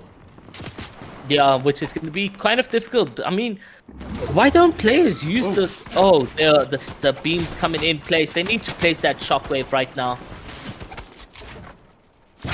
Couple of splashes will get thrown out as well. Gets them back up almost to full health. There we go. One shockwave gets used. However, it doesn't look like it was utilized correctly as Travis will get pushed off to the side. Neymar also gets beamed. Yeah, Neymar just 140 HP. They need to get into zone right now. There goes the chug splashes and another thing beautifully placed right now. Yeah, so they're in zone, comfortable right now. But look at that max usage they had used right there. I mean, luckily for them. I can feel the nerves here for them. I mean, I don't know about you, Iro, but this is going to be a very difficult one. I want to keep an eye on Rejects as well as Panda. At the moment, we're getting in towards these final circles, and it is stacked, ladies and gentlemen, as we're getting in towards the final circles of the Mythic Royale season for season number 2. This is going to be intense. So just splitting their mats and making sure everyone's really comfortable. They should have done that shockwave. Now they've wasted 2 where that one mobility would have been the play. Rejects and Panda 0 kills. Neymar and Travis 2 kills. Who will come through with the dub right now in chat? If you guys are enjoying this, let us know who do you guys think is gonna win. Panda? Reject? or is it going to be Travis and Neymar? 2-point split difference, guys. Do we still have Bojo in this one? Neymar's going to be able to make a move of a rotation onto the opposite side at the moment. Will keep himself holding tight. I'm not too sure if Bojo is still in this one. Let's just quick. Yeah, he is. He is. I saw his name. That's fantastic. Both of them are still in this to probably grab a third place, which would be absolutely nice. The rotations coming in with Neymar and them looking a bit staggering right now. They could they have the nerves? Question. Oh, big shots coming in from Travis, but he's not going to be able to come down with a knockdown. And it's going to be Reject that gets a knockdown on Fishy. Oh no, that's unfortunate for Fishy and them. But right now, Goliath, Travis and them just rotating right now. So for Bojo gets eliminated. So both Bojo, Fishy and Piano out of this one in the run for top 3. Hopefully with that huge, they had like a 20-point difference between 4th and 5th. Uses the shockwave. Oh no, that shockwave just griefed him. He does have chug splashes though, so he's, oh my god. Will they be able to meet up together? It looks like he's going desperately quick into his box. Does get there. Just was a bit of a push for Neymar to get where he was. This is gonna be crazy. Yeah, at least it didn't grief him too much. He's back to almost full HP. Here we go. Still has some built in his pocket.